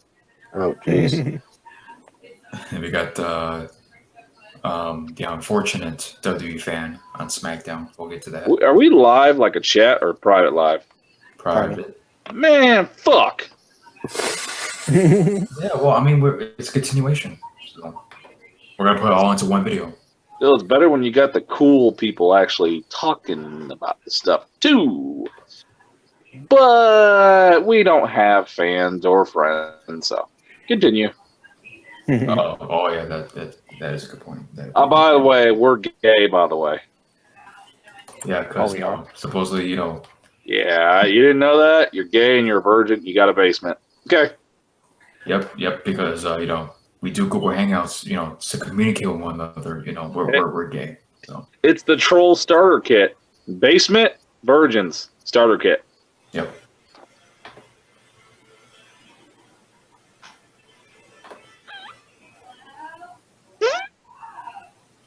Yep. What is Sorry. the next topic to the pizza? Yeah. So what do you guys want to continue on with next? Vince, Cornette, Vicky, or the fan? Let's get to What? Vince. I want to know what this is about. Yeah, get to me, Big Mac Daddy. All right. I mean, I sort of get where this is going with this, but I want to hear it. I want to have a second opinion here. You want to hear me fuck? Oh god. Anyway. Okay, so I don't want to hear Vince. I don't want to hear Vince fuck.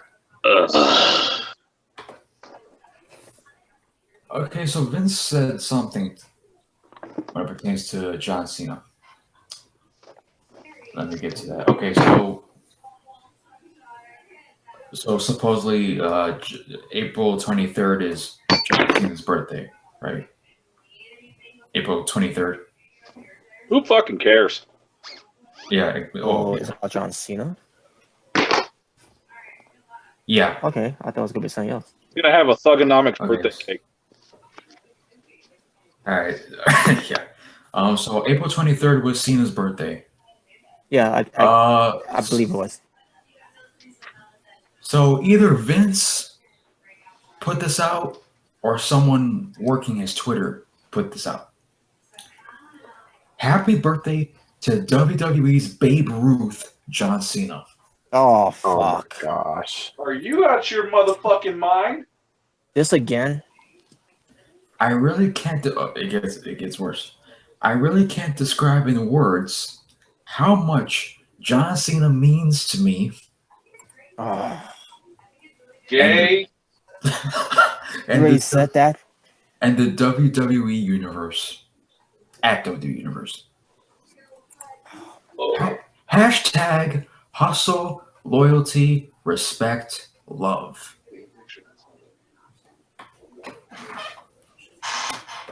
Wow. I don't know what to Gay. say. Besides that,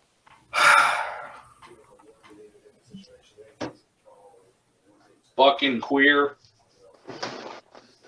Yeah, somewhere out there, Hulk Hogan's, he's somewhere looking at the tweet thinking, remember me? Oh, Exactly. what the fuck, brother? I gotta make a phone call. if anyone is compared to be the Babe Ruth of wrestling, it's Hulk Hogan. Especially what he created on the along with the other guys, the whole wrestling board. Or I especially guess people keep very forgetting about Hulkamania. Dead Man Inc. in the house. Oh no. Yeah, let's all for Babe Ruth, but you forgot about the Undertaker, Hogan. I don't give a fuck about Terry. He's a piece of shit, but still. I mean, you can even make a case for Bruno Sammartino. Exactly. Yeah. Like, stop overrating fucking. Let's stop overrating John Cena for just one fucking day in 1 minute, and look at this motherfucker's career has been handed down by everything, title shot after title shot. Yeah, if he wasn't a favorite, what the fuck would this son of a bitch ever be? It's like he's been shot on our throats more than Hogan has. And I don't care if you Cena fans come at me. Fuck you, Sean's View. Because I don't give a fuck. Really don't. You know, I mean, I'm just saying, I'm being the fucking truth right here. If he didn't get all the shit handed to him, what the fuck would you be, Mr. C Nation? Like, after all these pro wrestlers that, Remington named, more people on the list, Randy Savage, Ric Flair, Stone Cold, The Rock, even though you're not the biggest fans of, those two as well. But, you can make a case. Well, maybe not Babe Ruth. Probably not, but of all people, John Cena, Babe Ruth. Yes. Oh, shit. Who the fuck is Ric Flair?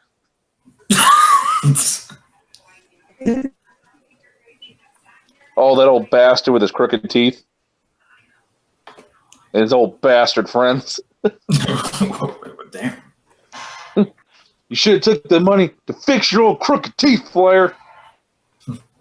Every time I see somebody out here, I want to puke red and yellow. You know damn well I'm talking about you, Hogan.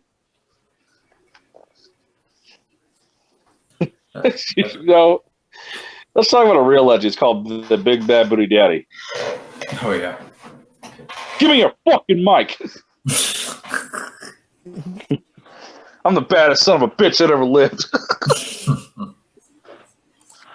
Now that is one of the realest motherfuckers in the world. Oh, he's not one of the biggest legends, but I'll tell you what. Cena's character could never touch fucking Scott Steiner's. No way in fucking hell. No. Nope. Not a fucking chance. They'll say, well, he botches a lot. Cena don't. Don't really. If I had to describe Ric Flair as far as wrestling goes, I say he's the Bill Russell of wrestling. For me, I think he's Bill Russell. Bob Dole. You know who John Cena is in wrestling? The Tim Tebow. More like That's more like the Dennis Rodman dressing like a chick at his wedding. Dennis Rodman had talent, but for dressing like a bitch. And if it was with, Dennis Rodman is the Velveteen Dream.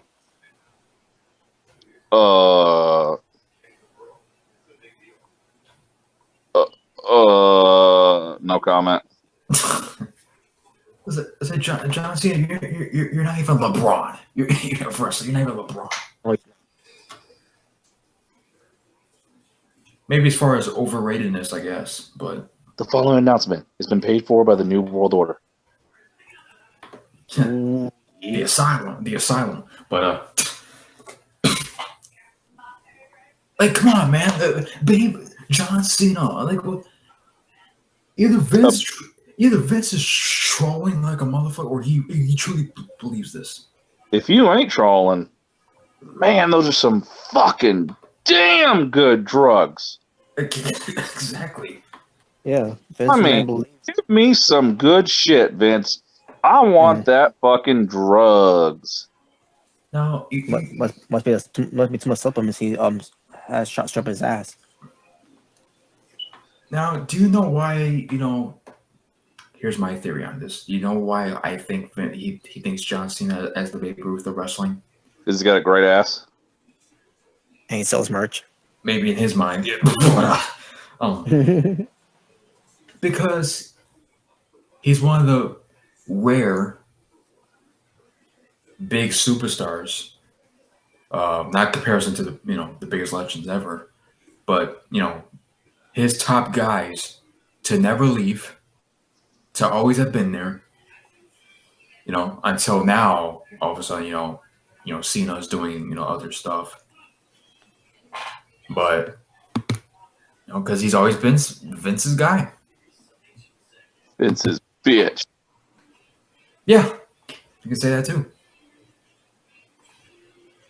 That's why he says he's Babe Ruth of wrestling, because Hulk Hogan, he went to WCW.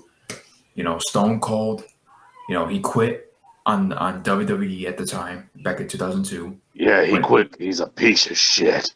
Brock Lesnar went to go play football, and then went to New Japan Pro Wrestling.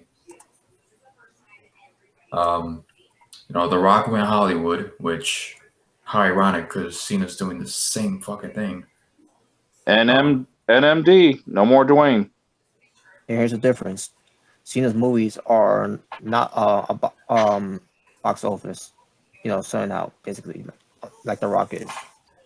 Right, that's why I had to go to do the fucking Fast and Furious. Stop talking with your mouth full of food, Smark. Food Smark.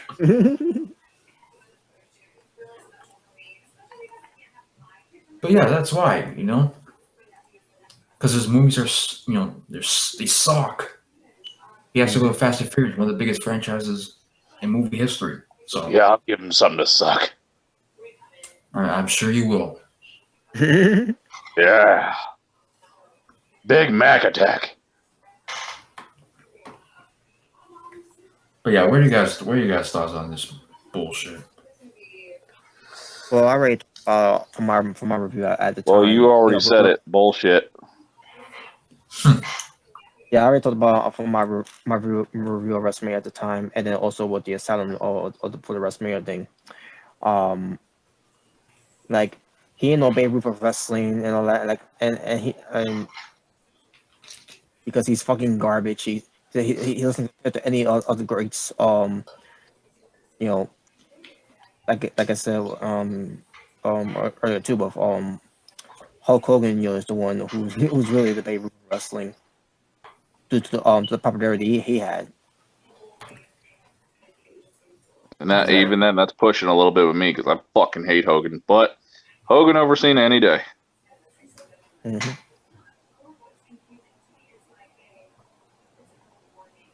Especially the Nacho Man. Don't say it's not the Babe Ruth of wrestling. He is not. It's Hulk Hogan or Rick. It's freaking Ric Flair or Hulk Hogan. What the fuck kind of shit is that? Oh, how is he the Babe Ruth of wrestling? Please tell me how. Maybe the Kevin Hart. The Kevin Hart. Mm-hmm. It's like Stone Cold is bigger than Cena ever was. Rock is bigger than he ever was. Hogan's bigger than he ever was. No, sells more merch. Stone Cold. Who cares if he sells exactly? merch? Well, that just means there's a lot of delirious dumb fucks out there. Yeah, that doesn't mean shit. Piper is bigger than Cena. Randy Savage. Savage is bigger than Cena. Oh, he sells merch. Yeah. Ric Flair is bigger than Cena. Congratulations, you sell some fucking merch. Like, dude, Goldberg's bigger than Cena. Mm-hmm. Oh yeah. The man. Undertaker. The man. And Sting. No, folks, I'm not talking about Becky Lynch. I'm talking about I Goldberg. was about to say, you know who the real man is, Becky Lynch. But yeah, Sting, the franchise player of WCW, more over than they'll all say, no, Cena's still board merchandise. You wrong there. We ain't even gonna go down that fucking little path. Nah, he was the face of WCW, and guess what? One of the most popular, if not the most popular wrestler at the time. So, better wrestler than Cena. Yeah. Well, of course, wrestling, yeah, of course, but as far as like popularity, he was almost untouchable at the time. Sting was. Cena doesn't. Living in the past. Shut up. No, it's called facts. Cena's even compared to the Ultimate Warrior. Are you out your motherfucking mind? I mean, are you asking for a fucking bitch slap or just? I mean, what do you want from this? Exactly right. Because your Ultra War has more charisma. Yeah, you know what? Cena, I got a middle finger for you. I'm sending it right now. There you go. There's a little finger for John Cena. Yeah. You know, and here's the thing. You know, Jalen, you know, one of our subs and viewers, you know, he likes Cena, but even he has to admit, well, he probably would admit, he would admit that he's not the biggest star to ever hit professional wrestling. Not even close. No. Not even close. You know, this isn't even me talking about who's the better wrestler out of everybody else. I'm talking about popularity and draws. And Cena just doesn't compare. He couldn't draw a picture. Fuck him. That's just him being left. Yeah, so that's pretty much, you know. Is that your guys' last comments? So we get to the other bits. Yeah, got nothing else to say about it. John Cena is trash. He always will be trash. He will never be compared to Bray Wyatt of wrestling. It's bullshit. And this man, you'll see now, motherfucker. I'm not.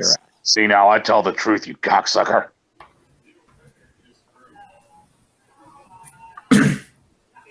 Yeah. You don't know it. You don't know a damn thing about me.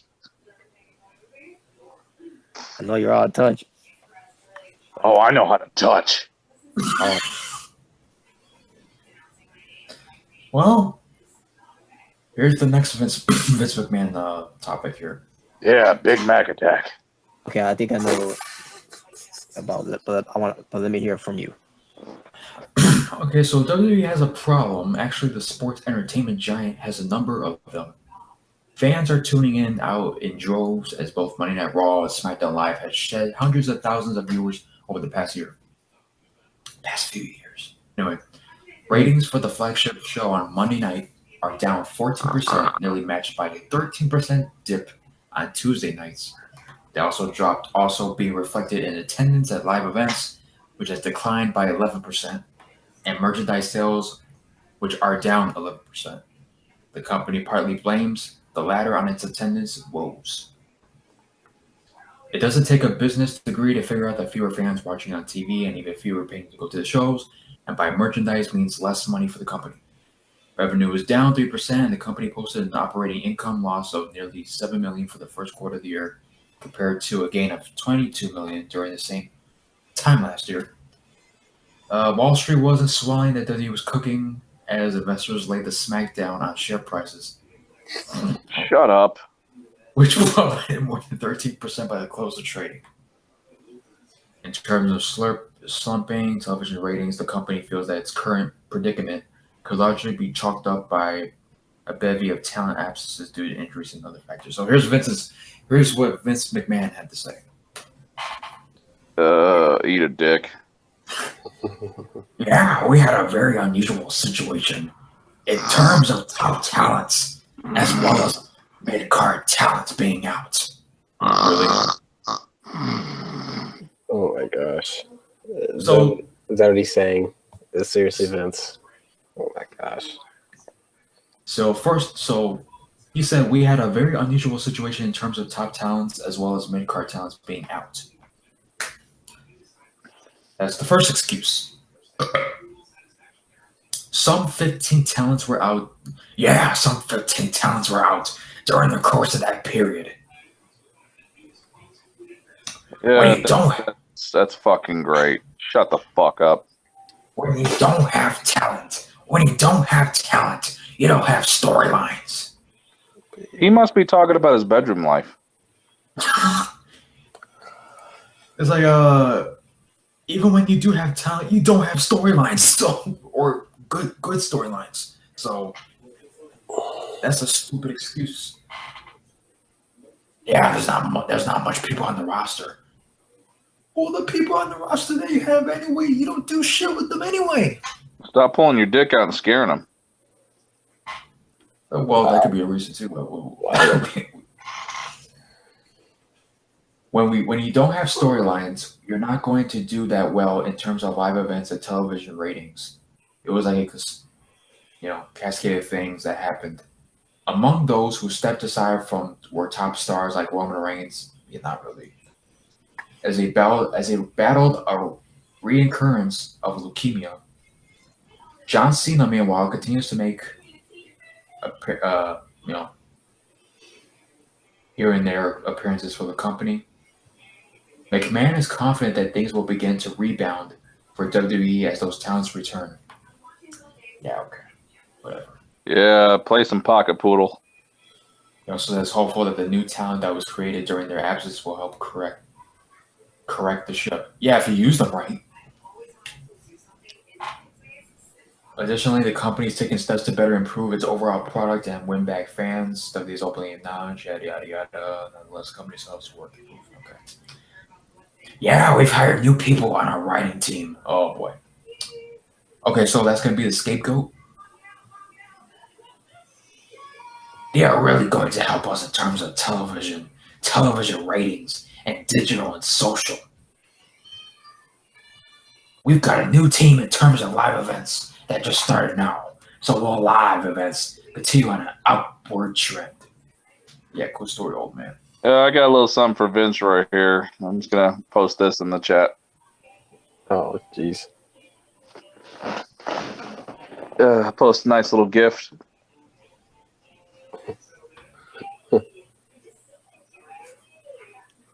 Oh. Yeah, so that's pretty much the gist of it, pretty much, of Vince's reasonings, or in his opinions, of why, for the ratings, being an all-time low.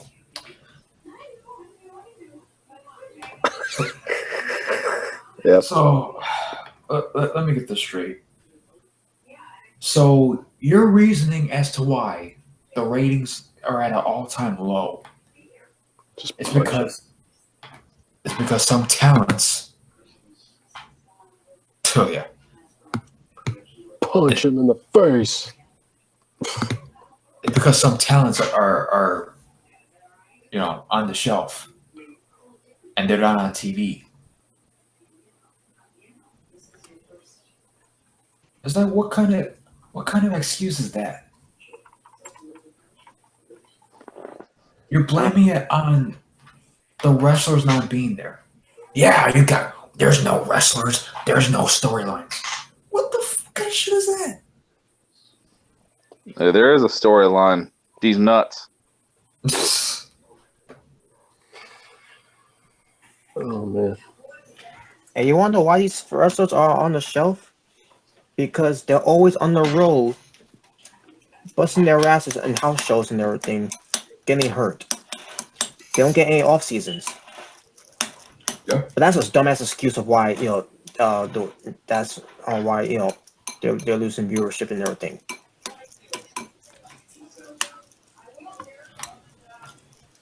But the fact that he used that as the reason why the ratings have dropped.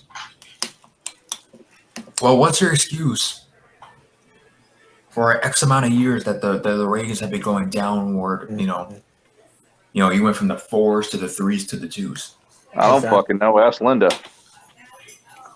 No, well, Linda's got she's got other things that she's doing, but yeah, sucking some dick. Well, getting on riding some of that Bischoff train. Bischoff train. Yeah. So, what are you guys' overall thoughts on that stupid reasoning? Bunch of bullshit. pretty much. I agree with Rim. Yeah, it is. All right, bullshit. Robert. Yeah. It's bullshit because the reason why our fans are not coming in anymore because because fans are nowadays are tired of WWE's bullshit. Yep. We don't want to watch WWE anymore. No one wants to watch them anymore. Seriously. And by the way, that was that second topic about Vince. Yeah, that I figured that was gonna be one of them because I heard from Solid Monsters his side of it, and he explained in very good details of it too as well. And I'm like, wow, Vince McMahon, he is so delusional at this point. Well, duh. I mean, before it was about because Roman and Cena's not on on TV anymore. But at the time Roman Reigns was out from leukemia. Mm-hmm. Like no, it's because fans are you're not putting up any wrestlers or not even trying to push any other wrestlers to the fans are for fans that are fans of them for us to give two shits about them. To watch the shows. You got some fans, that are excited for these wrestlers coming in, and then you don't do shit with them. You kill Ty Dillinger's momentum. You kill Nakamura's momentum, Rusev's momentum, and a few others that fans did care about. And those fans are high up, and they said they say enough's enough. I'm not watching anymore. Exactly. Fuck them. And on top of that, there's a new company arising, and which it hasn't began yet, but as of right now, it's the AEW effect.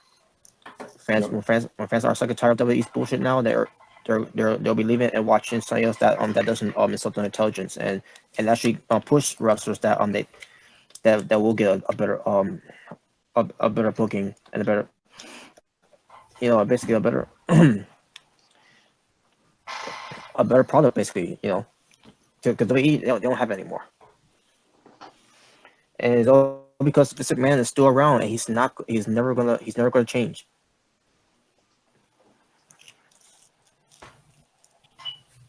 It's like this dude will never, ever, ever take the blame for anything that this company is, Well, I will for anal. Yeah. I'm just gonna blame the people that are on the show. I'm gonna blame it on that. Yeah, No, it's because of you. Drugs. And he'll put the blame on Baron Corbin for the ratings going down when he was acting world general manager. You pushed them. And of all people, he had Seth Rollins to have me on the corner promo with him sound all monotone and everything.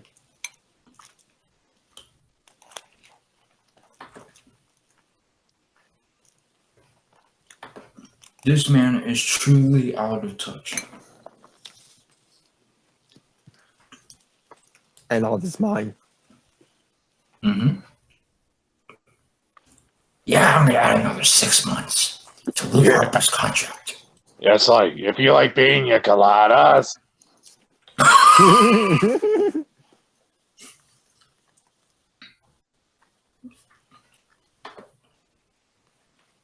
Like, somebody needs to finally step up to this dude. Like, hey, motherfucker, you either retire or I'm knocking your ass out. Like, it has to go to that point.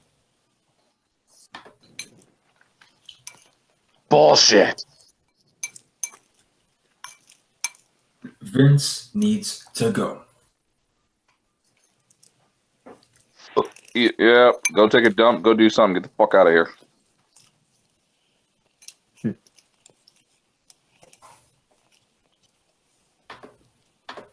All right, so yeah, that's pretty much it for the Vince McMahons. Well, sort of, because there's another topic that's to do with Vince McMahon as well. But yeah, final thoughts on anything though?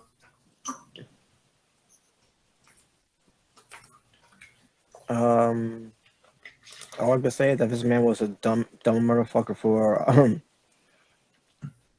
going for the Viking Experience name at first.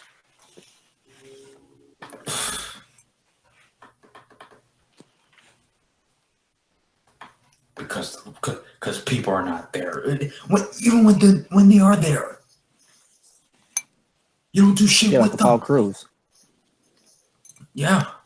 And then we get to that too, by the way. So Apollo Crews was asked from a fan on Twitter about what like he's it was giving his opinion about Apollo Crews not being not being on TV basically doesn't matter if it's Raw and with him being on SmackDown now. Basically give his he's talking to Apollo Crews about he's a fan of Apollo Crews, and Apollo Crews replied to him back by saying that he's not in control of him being booked and everything. So, and then Scott Armstrong, the brother of Road Dogg Jesse James, Brian Armstrong. Scott Ass Munch. He was being rude to this fan by saying something about, I can't remember how he said it, but it was why he avoid he ignored fans, something like that, and then he blocked them. Oh, who did that? And I say myself, so this is how you treat your fans, Vince McMahon. Your employees treat your fans for giving an opinion, his own opinion about why they're not using Apollo Crews. Wow.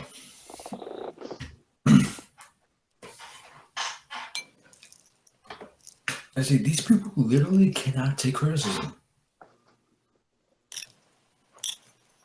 I'm like, what's with now also with Scott Armstrong coming out on the Woods, the famous Mr. Man like Road Dogg always does too. Especially Road Dogg made that making an excuse of why people will know the War Raiders as the Viking experience. Then they do War Machine and everything. Give his basically his opinion about it and saying that names names don't matter. But then the WWE decided to change the name a week ago. To call them the Viking Raiders. So I'm like, do you see how stupid you look right now, Road Dogg? Saying but names don't matter. Names don't shit. Because you wasn't going nowhere when you was called Roode or Road, or you was called Double J Jesse James. Trying to that whole thing with him being the singer. Names don't matter. Just like wins and losses don't matter either, right? So what you're telling me is, if Stone Cold would have never changed his name and continued to be the ringmaster, he would have been as big as he was. Still, no. But names don't matter.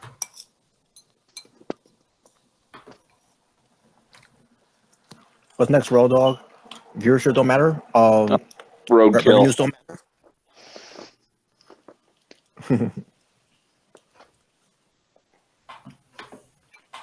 Yeah, but I mean, whatever.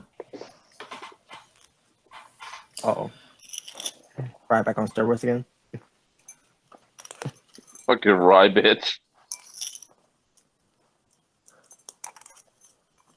Ryback's probably somewhere right now at a reunion Doobie Brothers concert injecting some roids. Wow. All right, so let's see. We got I got nothing to say. All right, so we got Jim Cornette, we got Vickie Guerrero, and we have the fan. All right, let's get to the fan. I mean, I heard a little bit about it, but I don't know the full story of it. But go ahead. All right, because I didn't read the article either, but I guess I'll go ahead and read it. Okay. All right, fan SmackDown death. All I can say is that I just saw a video clip of what they call the EMTs. Basically basically attend to this fan in the crowd. We're getting ready to start the show. It happened around that time. Okay. Well, here's an article that was last updated April 26th. All right. And it says update. Fan at WWE SmackDown did not die at ringside. Oh, thank God. Oh, that sucks. Oh, what? Shut up, Vince. Damn it. Oh my God. That's not PG. Fuck is the matter with you? All right, so here's the. You're an AEW t-shirt. You deserve to be fucking X'd off. Well, that would have been terrible, by the way. If that really did happen. I don't wear that shit to my company. All right, so here's what the article says. So you never know what can happen when you're at the event. This includes what you will see in the crowd. We've previously reported that some fans had Suck my cock. Possibly died during SmackDown Live this week. We were unclear and hope for the best. Luckily, we have some good news to report. Senior reporter at KMTV Omaha, Jake Waskowski, reports that a person needs to be given CPR and medical treatment during SmackDown event. However, they are now fine. Okay, let's see here. Who the fuck is that? No, it's a fan. Yeah. Some asshole. Wow. All right, so this is Billy Ambrose. How ironic. GTS. Fuck off the Ambroses. All right, so here's the ultimate conclusion. Update. Apparently, the fan has not passed away and just had to be medical taken care to. He is said to be doing okay right now with nothing too serious happening. I really hope the fan from SmackDown Live is definitely okay and recovering after that was a scary moment. After what was a scary moment. So.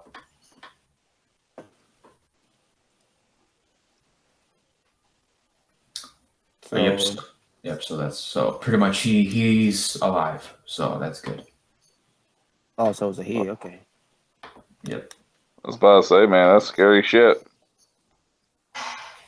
Yep. So, yeah, going into this video, we were thinking that person did pass away, but I just looked it up and said apparently, just something happened to him and just had to be taken care of. So he's good. Yeah, that's crazy, man. That's the last time that wrestling show needs someone, a fan just passing away just like that. But luckily, that wasn't the case. Who cares?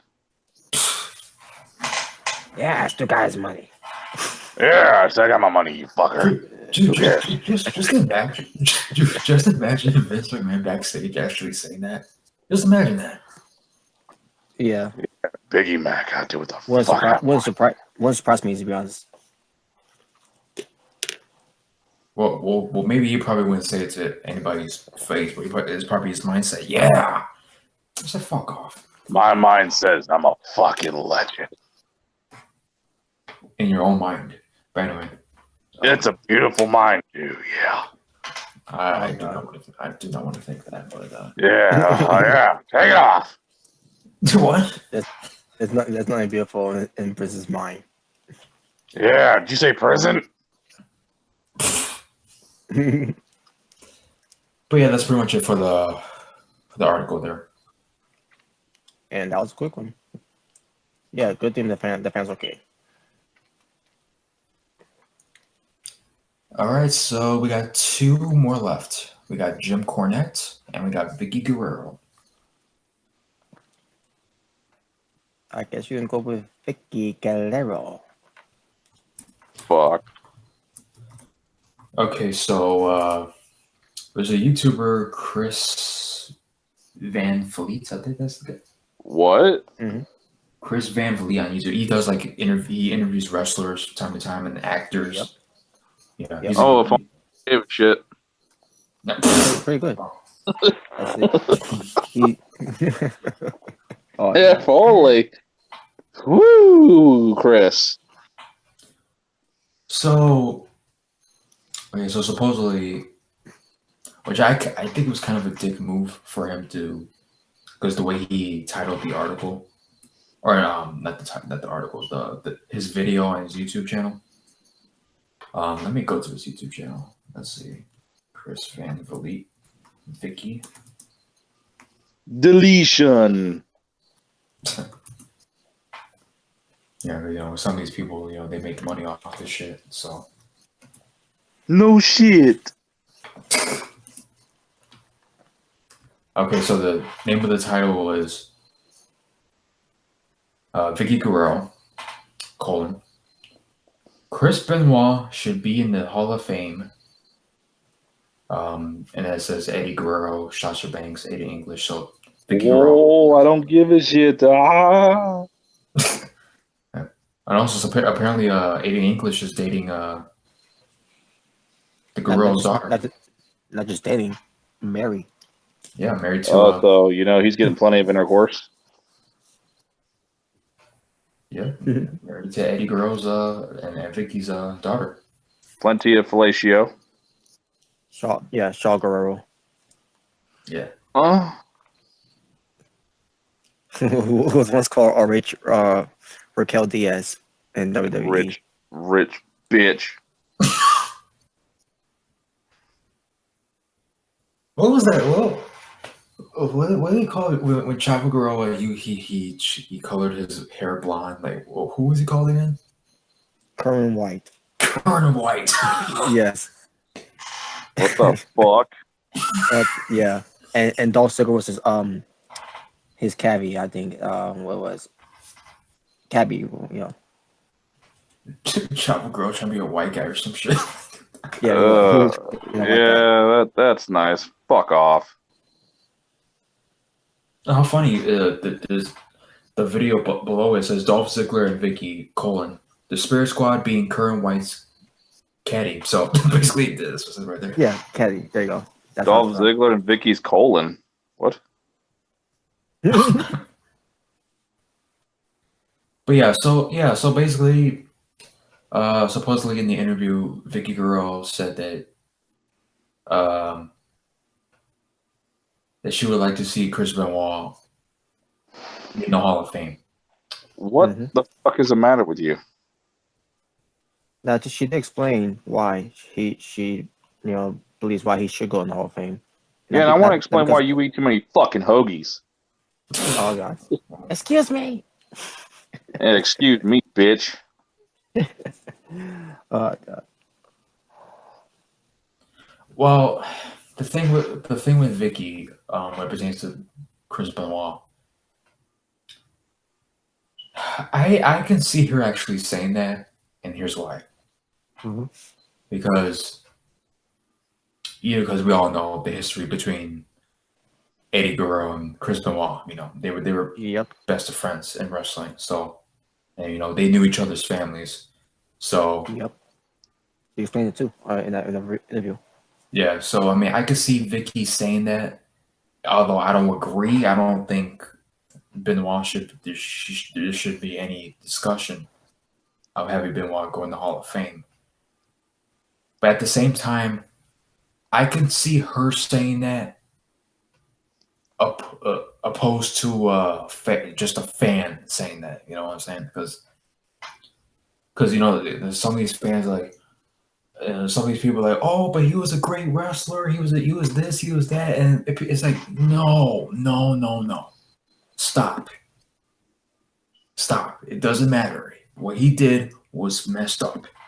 You know what? If you actually go to the comment section of that when Vicky brought that up, do you know how many people all said, no, he deserves to go in there anyway. I'm sorry, he just does. I'm like, what is wrong with you fucking people? Exactly. What the fuck is the matter with your head? Is it fucked in the head? I mean, are you that fucked in the head? It's like they're okay that Chris Benoit did what he did. That's what that's basically saying. They pretty much are. Because at least Vicky said, the circumstances, is pretty messed up. So I mean, she did mention that, yeah. I mean, of course she's gonna acknowledge it because it happened, Exactly. No matter How what. can you not acknowledge it? Yeah. Yeah, because it's not like she went. It's not like she went on the video and said, "Oh, well, I demand, I want Chris Benoit to go in the Hall of Fame." It's not. She's basically saying, no, he should be. She's just giving her opinion. Yeah.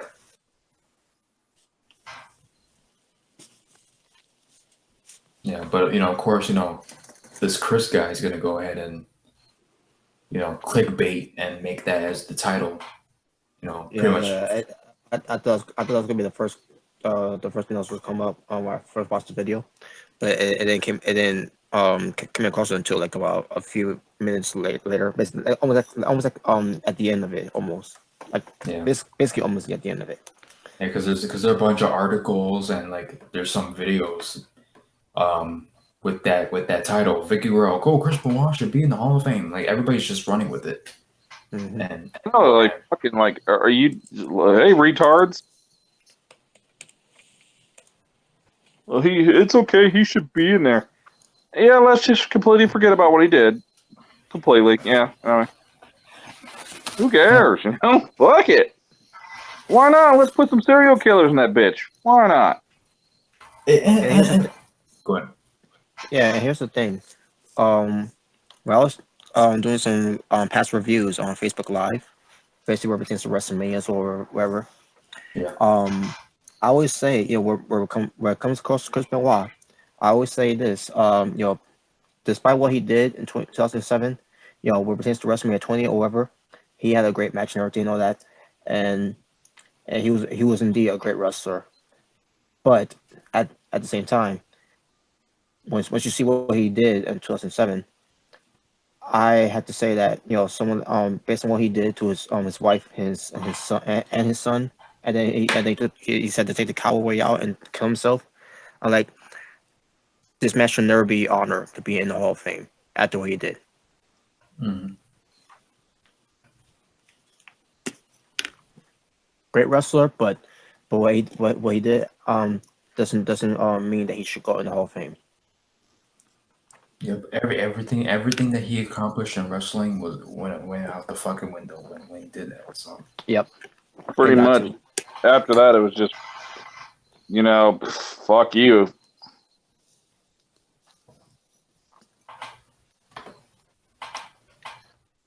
I mean, damn. I mean, we know we made this as a topic prior, before. But like people, making petitions when it pertains to Benoit going in the Hall of Fame. It's like, what the, like Rem says, what the fuck is wrong with you people?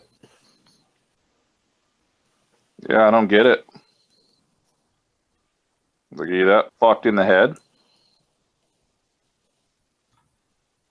Well, the real question should be are you really that deep in the bubble? Apparently.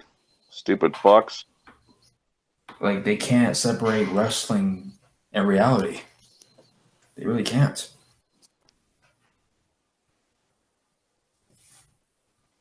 Obviously, no, they can't.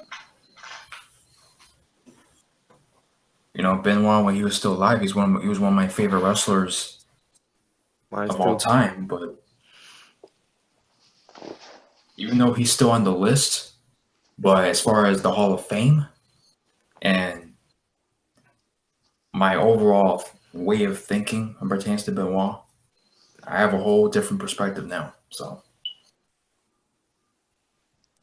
you also got to think when you first heard about him that he died, and then as you're watching the show, how the show began, back in 2007, because it was supposed to be the starting out of McMahon's memorial service, remember, because he died, Then when this came out, Davis was in the ring, and then now saying that not only Benoit died, but his wife and his son died too. Like, what the hell just happened? Like, what? The one thing that never came to my mind is that Benoit did this. I thought someone either murdered them in there, whatever, or something else happened. Like a gas leak or something like that. But then after 24 hours later, hearing about what really happened, at first I didn't want to believe it. It took me like about a few years to finally to come to my conclusion that there's after everything that's but there's no more evidence left in there, and basically maybe I was just trying to convince myself that Benoit didn't do it, based on how Benoit is, for things that we hear about him outside of wrestling, and then we see him how he is on screens as well, not just being a wrestler, but also having some type of character. But they came to a conclusion that around the time that he really I really faced the fact that he really did do it, and it's you don't want to think about someone like Benoit would do something to his own son too. Now to his wife is one thing, but to his son, that's that's right there was pretty messed up. Absolute bullshit, dude. Yeah, when you first hear about that, like even when you're a little kid, and I was my god, I was like 11 at the time. No, I figured that's gonna shock anybody, especially if you're a Benoit fan. Exactly. Yeah, I mean it's one thing when you're an adult, but when you're a little kid and you hear about it and he was one of your favorites, like hearing the news about it is like, when there are times where you're at a point where you want to deny it that they even happened. Like, oh no, somebody killed them. It had to be something else, that killed them. That's not believe it, man. When you start seeing like facts and shit, you're gonna be like, oh fuck. Yeah, but at the end of the day, all the facts are there. There was no one that broke into the home. There's no proof of that either. There's because I'm pretty sure there were security cameras there too. It was a private mansion, by the way, that Benoit owned for his because he's always a very private person, and he wanted to live in a private home with his family, to keep things private and everything. And I don't think there could be any way for someone to just break in there, And why would somebody like want to try to do something like to, of all people, Chris Benoit, like a professional wrestler, and like you hear stories about how legit Benoit is like, why the fuck would anybody want to fuck with Benoit? Like, exactly. He is legit. Yeah, unless if they have they're gonna keep being a mystery, man. Yeah, it's like there's actually there's still people that are gonna sit there and think we don't know technically what the fuck happened. Some people, it's still gonna be a mystery to them. We don't. We never know.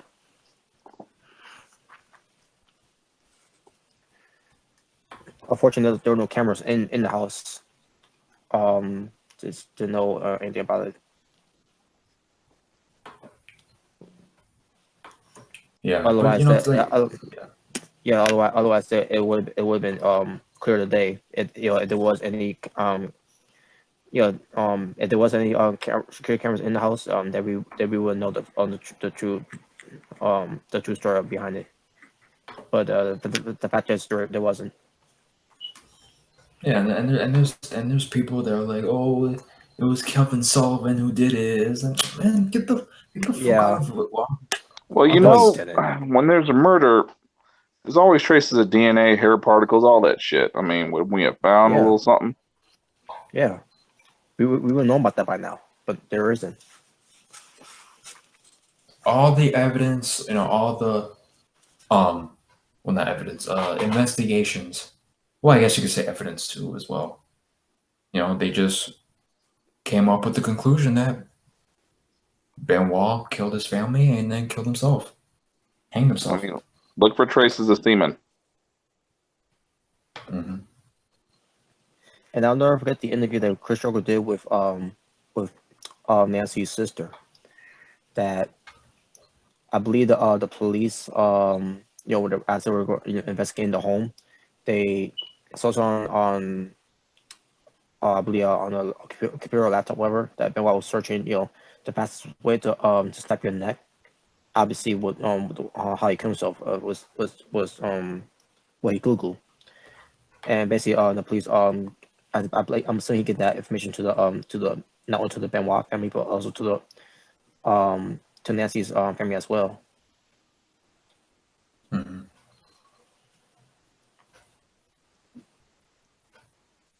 Did anybody hear about WB wanting to hire Joey Ryan?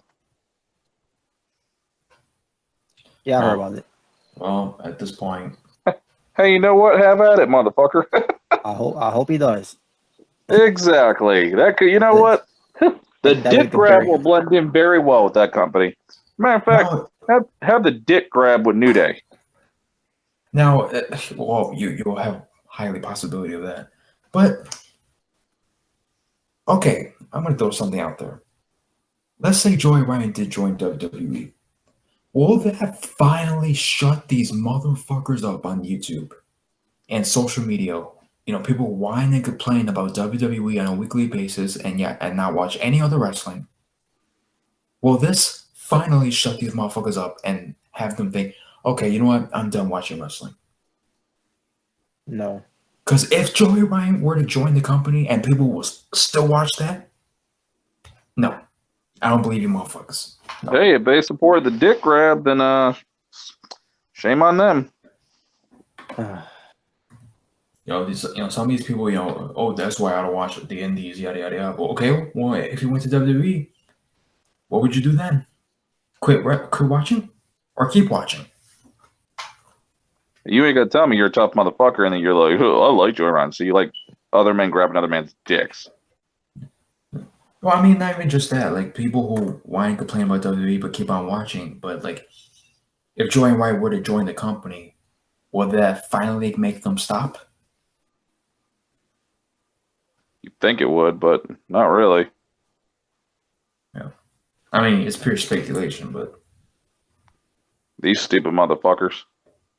Mm-hmm. Because... there's people speculating about Joey Ryan going to AEW. Like, oh, I'm not gonna watch AEW, but hey, let's see if Joey Ryan were to go to WWE. See what that would happen. Why do I just not give a shit? I hope he does go to WWE. That way they can bury him. Fuck that. I hope he gets pushed. You know what? I'm honestly at that point. I'd be like, yeah, fuck it. Maybe this would finally shut motherfuckers up. Well, or like you said, you would think it would, but. Mm-hmm. But yeah, WB is getting more lazier and lazier on their action figures too. Yeah. They just posted the new American Badass throwback action figure they made, and this looks nothing like Undertaker for one. It looks like Drew fucking McIntyre and shit with shades. Oh god, this I gotta see. Okay, let's see.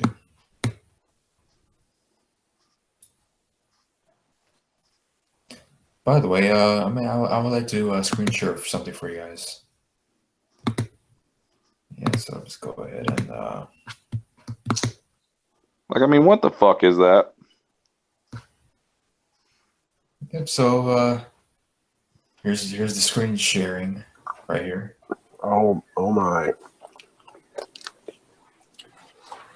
Oh yes. Yeah, baby. Oh, kiss. Oh, smell my smut. Eat my fuck. What? Shut up! All right, before we move on to our next topic, well, Nick, if you want to give your thoughts on the Chris Benoit thing, what Vickie Guerrero said. So what'd she say? He belongs in the Hall of Fame. Well, she didn't say he wanted. What the fuck kind of? Okay. Yeah, shit. Okay, yeah. Before I, let me just screen share for you guys because this is ridiculous. Oh, they also made an Ultimate Warrior action figure from Halloween Havoc '98. What kind of action figure is that? What the fudge? This is Undertaker. Boy, Drew McIntyre never looked better. Lighter hair. So what did Undertaker ever have lighter hair? And for one, why are we making an action figure based off Warrior's worst match ever, Halloween Havoc '98? Well, I think we can all figure that out. Yeah, because our precious Hogan, beat his ass. Well, yeah, and also because Vince had a grudge against Ultimate Warrior. But yeah. So basically, Vickie didn't say she wanted to see Benoit going on. Basically, she was like, I would like to. Basically, that's what she was trying to say.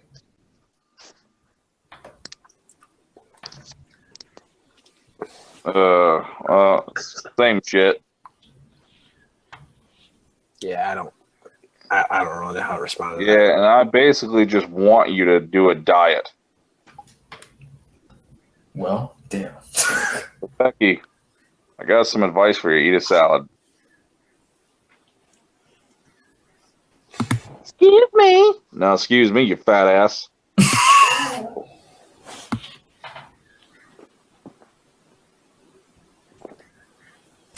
All right, okay, so the main event topic. Corny. So. Just like Vince McMahon's sex life.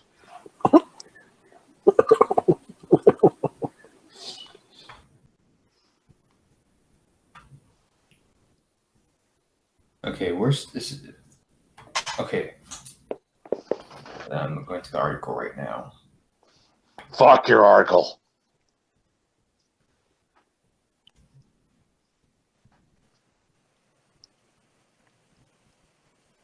I was trying to look for. Okay, I got it. All right, so the name of the article: fan backtracks on claim. Backtracks that WWE forced him to leave for wearing a Jim Cornette t-shirt. So now he's backtracking. The fan now claims his house guest posted the claim on his Twitter and the incident never happened. So another article where something we thought happened all of a sudden never happened. So yeah, because it's like, why would they kick him out for wearing of all people Jim Cornette t-shirt? Yep. I mean, I appreciate the offer, but it didn't happen. I had a house guest staying with me for a couple of days who thought it was funny to go on my social media accounts and post a bunch of fake crap. That picture was taken after the event was over. So supposedly his house guest made it up. Wow. Yeah, what a dumbass. Yeah. I mean, even Jim Cornette coming on that too on his podcast. Damn, Jim Cornette went on his podcast to talk about it and didn't even know that it was fake all along. Yeah. Wow. Jim Cornette. Well, there's nothing about Jim Cornette I'm going to get to, but I was ready to have some ammo to show on WWE because of this. I had to find out the truth about it because after listening to Jim Cornette's podcast, and like, oh really? So a fan decided to do that for some reason to try to start shit with. Yeah, I mean, we hate WWE, but no way we would make a fake story like that. Yeah, exactly. And how stupid of the guy. And there's many reasons why we should give WWE backlash. And how stupid of the guy that he knows who he is, and then he's gonna go make a fake story of that when his friend, basically, the guy who he claimed got kicked out, is a disabled guy, who's handicapped. Who gives a shit? It's like, how are you gonna go be an asshole like that? Yeah. But yeah, supposedly it was fake all along.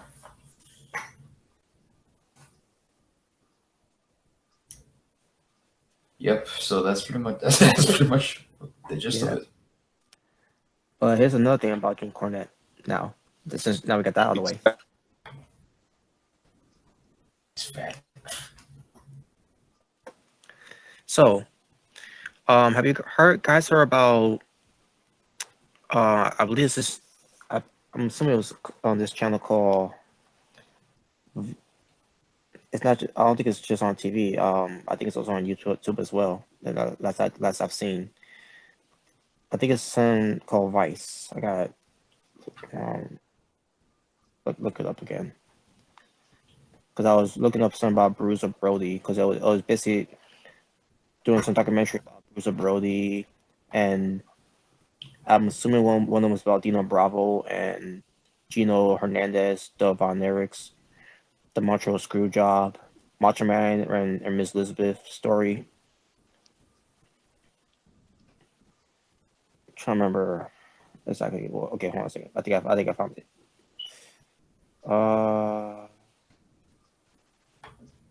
Okay, I thought I did. All right, maybe type it in there. Just to refresh my Vice. Oh yeah, Viceland. So I heard from Jim Cornette and some other people that on YouTube that reviewed it about Viceland doing the Dark Side of Wrestling. What? Yeah, basically, it's a documentary. It's not a long documentary. It's like almost about 50 minutes of it. If for the like for example, the one with Bruiser Brody, the one with the match made in heaven, which is it features Elizabeth, Hogan, and Linda, and the one they did about the Montreal Screwjob. Just name just a couple. And the one that caught my attention was about the Montreal Screwjob thing. Oh yeah, I heard about. First of all, I think you know where I'm going with this. So Jim Cornette. It was the whole thing with the whole screw bread thing. For the finish. It was actually the Jim Cornette idea. Yep. So it was Jim Cornette's idea to screw Brett at Survivor Series.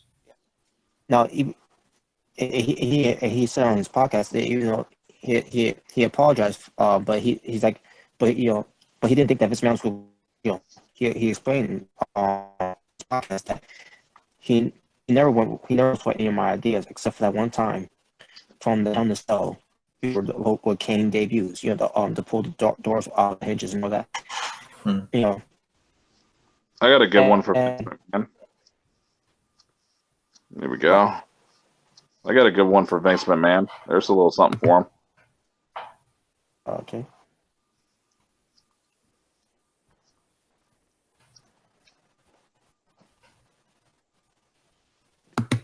Come on, show me. Show me anything. Okay. Let me see. Come on. I'm getting close. All right. Okay. Very last one. Okay, here we go. apologize for making them watch this shit. Exactly. There you go, CM Punk.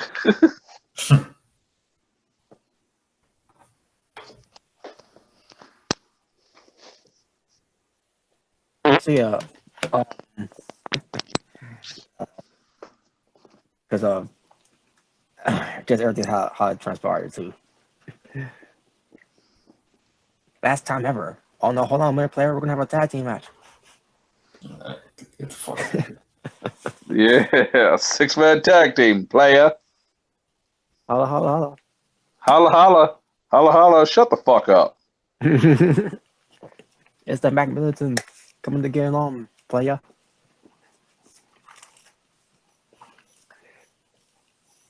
Oh boy. That's not good. That's not good at all.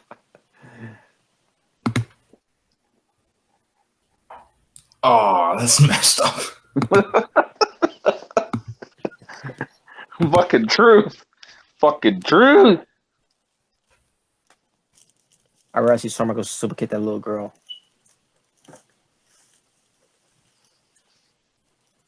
Yeah, fuck Vince.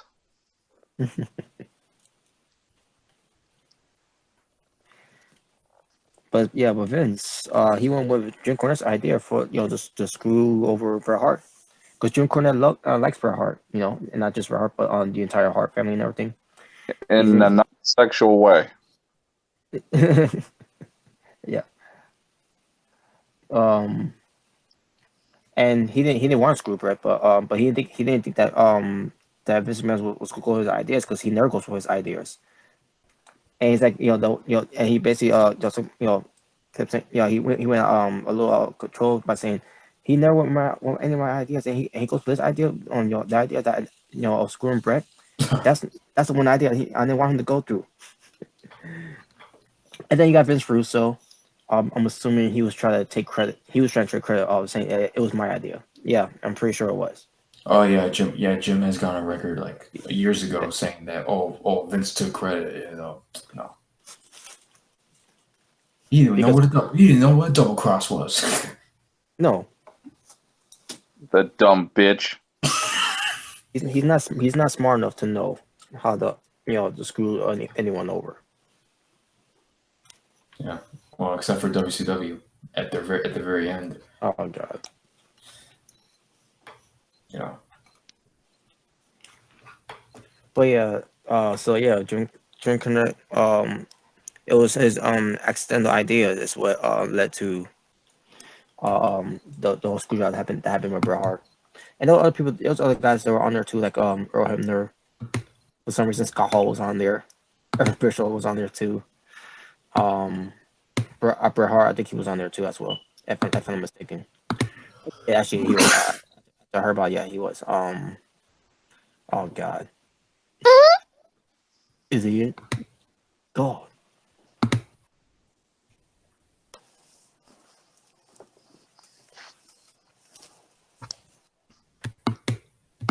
Yep. Good old days.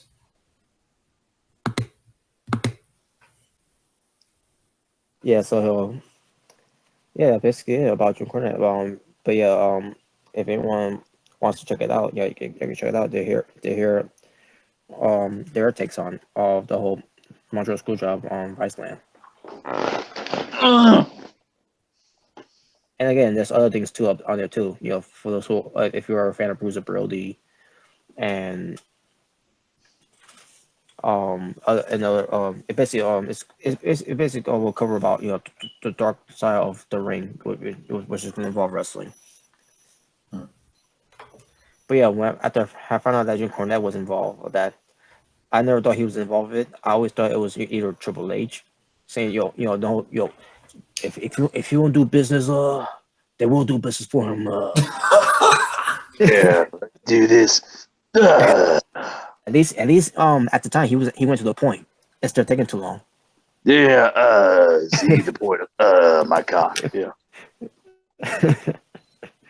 No, Jim, he wasn't really a part of it. He was just, giving ideas. He was giving ideas, yeah. Yeah, he wasn't really a part of the situation. But And that pretty much explains why when he did that interview. Well, once I saw Vince ring the bell, I'm like, see y'all later and see you next night. I was like, yeah. Even the Hebner brothers got out there too, especially the Hebner brothers, Earl Hebner. Yeah.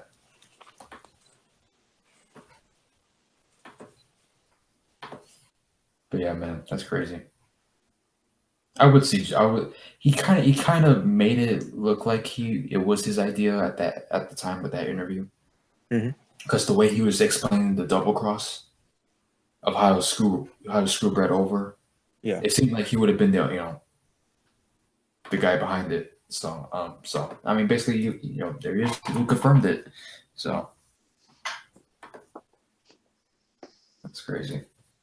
Yeah, basically, he confirmed that he knew about the screw job thing that was going to happen. Yeah. Because there were some people that didn't know about the screw job. That was going to, because obviously, why would they know about it? Right.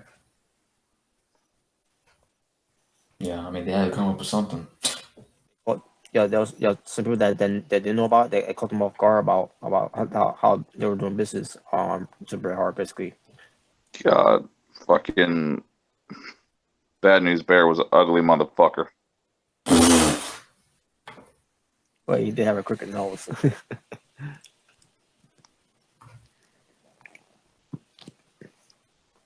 Boom. My boy. Bah!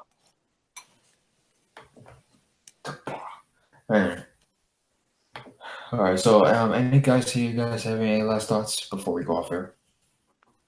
Yep. Fuck Vince. Good final statement. Yes. Yeah. Fuck Johnny Impact. He's Johnny B. Trash. Who won the match, by the way? Oh yeah, Brian Cage. Oh, he won the title. Yep. Nice. But still, the match was the half match of this was shit. That sucks. So somebody took a dump? It looked like it was a dump, especially with how the finish, Brian Cage doing the drill claw. It was not a good move. It didn't have any impact into it, basically. You gotta see what I mean by that when you get a chance to watch the that pay per view. That match was disappointing. It was a big clusterfuck. But you know what? At this point, they should get used to it because anything that John B. Trash is involved with is always going to be a clusterfuck. It's always going to be trash.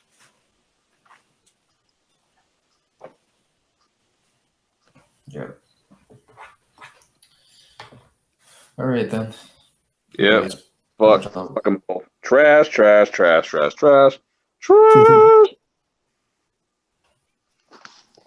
Give me what I want. Never works.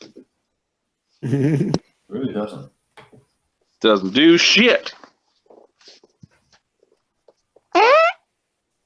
Yep. That's pretty much all the topics.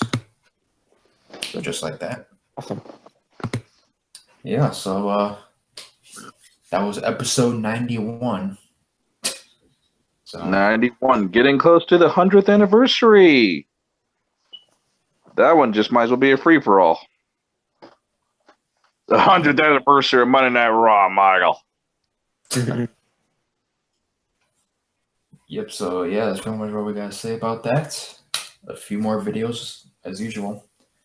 Yep. Probably. Ladies and gentlemen, 9-way there. We the people. Ladies and gentlemen, from Trash Town, USA, California, the former Impact World Champion, Johnny B. Trash.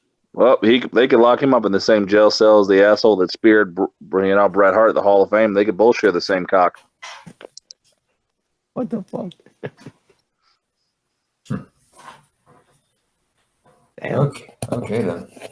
Oh yeah, I gotta say this too before they will change the title of Valkyrie. That's the she's on SlamTown USA as well. That's so stupid. Yeah. Yeah, because they're married. Yeah, so they live together. So yeah, they live in SlamTown USA together. Yeah, but they're not from there. It doesn't exist. Exactly. It's just Stupid ass motherfuckers. the whole SlamTown was a catchphrase that he said in Lucha Underground. Wow.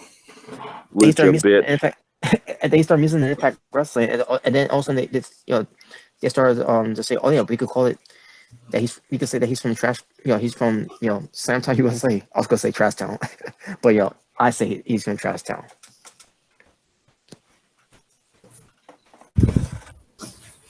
Whatever. Who gives a shit? Yeah, at this point, who gives a he's not champion anymore, so that's good. Yep. All right then. Yes, that's pretty much all the topics. That's pretty much for the video. Episode 91. We're only 9 way there. So We're almost 100 people. And if you don't like it, that's it. you don't like it, you don't like it. Yeah, look this dick.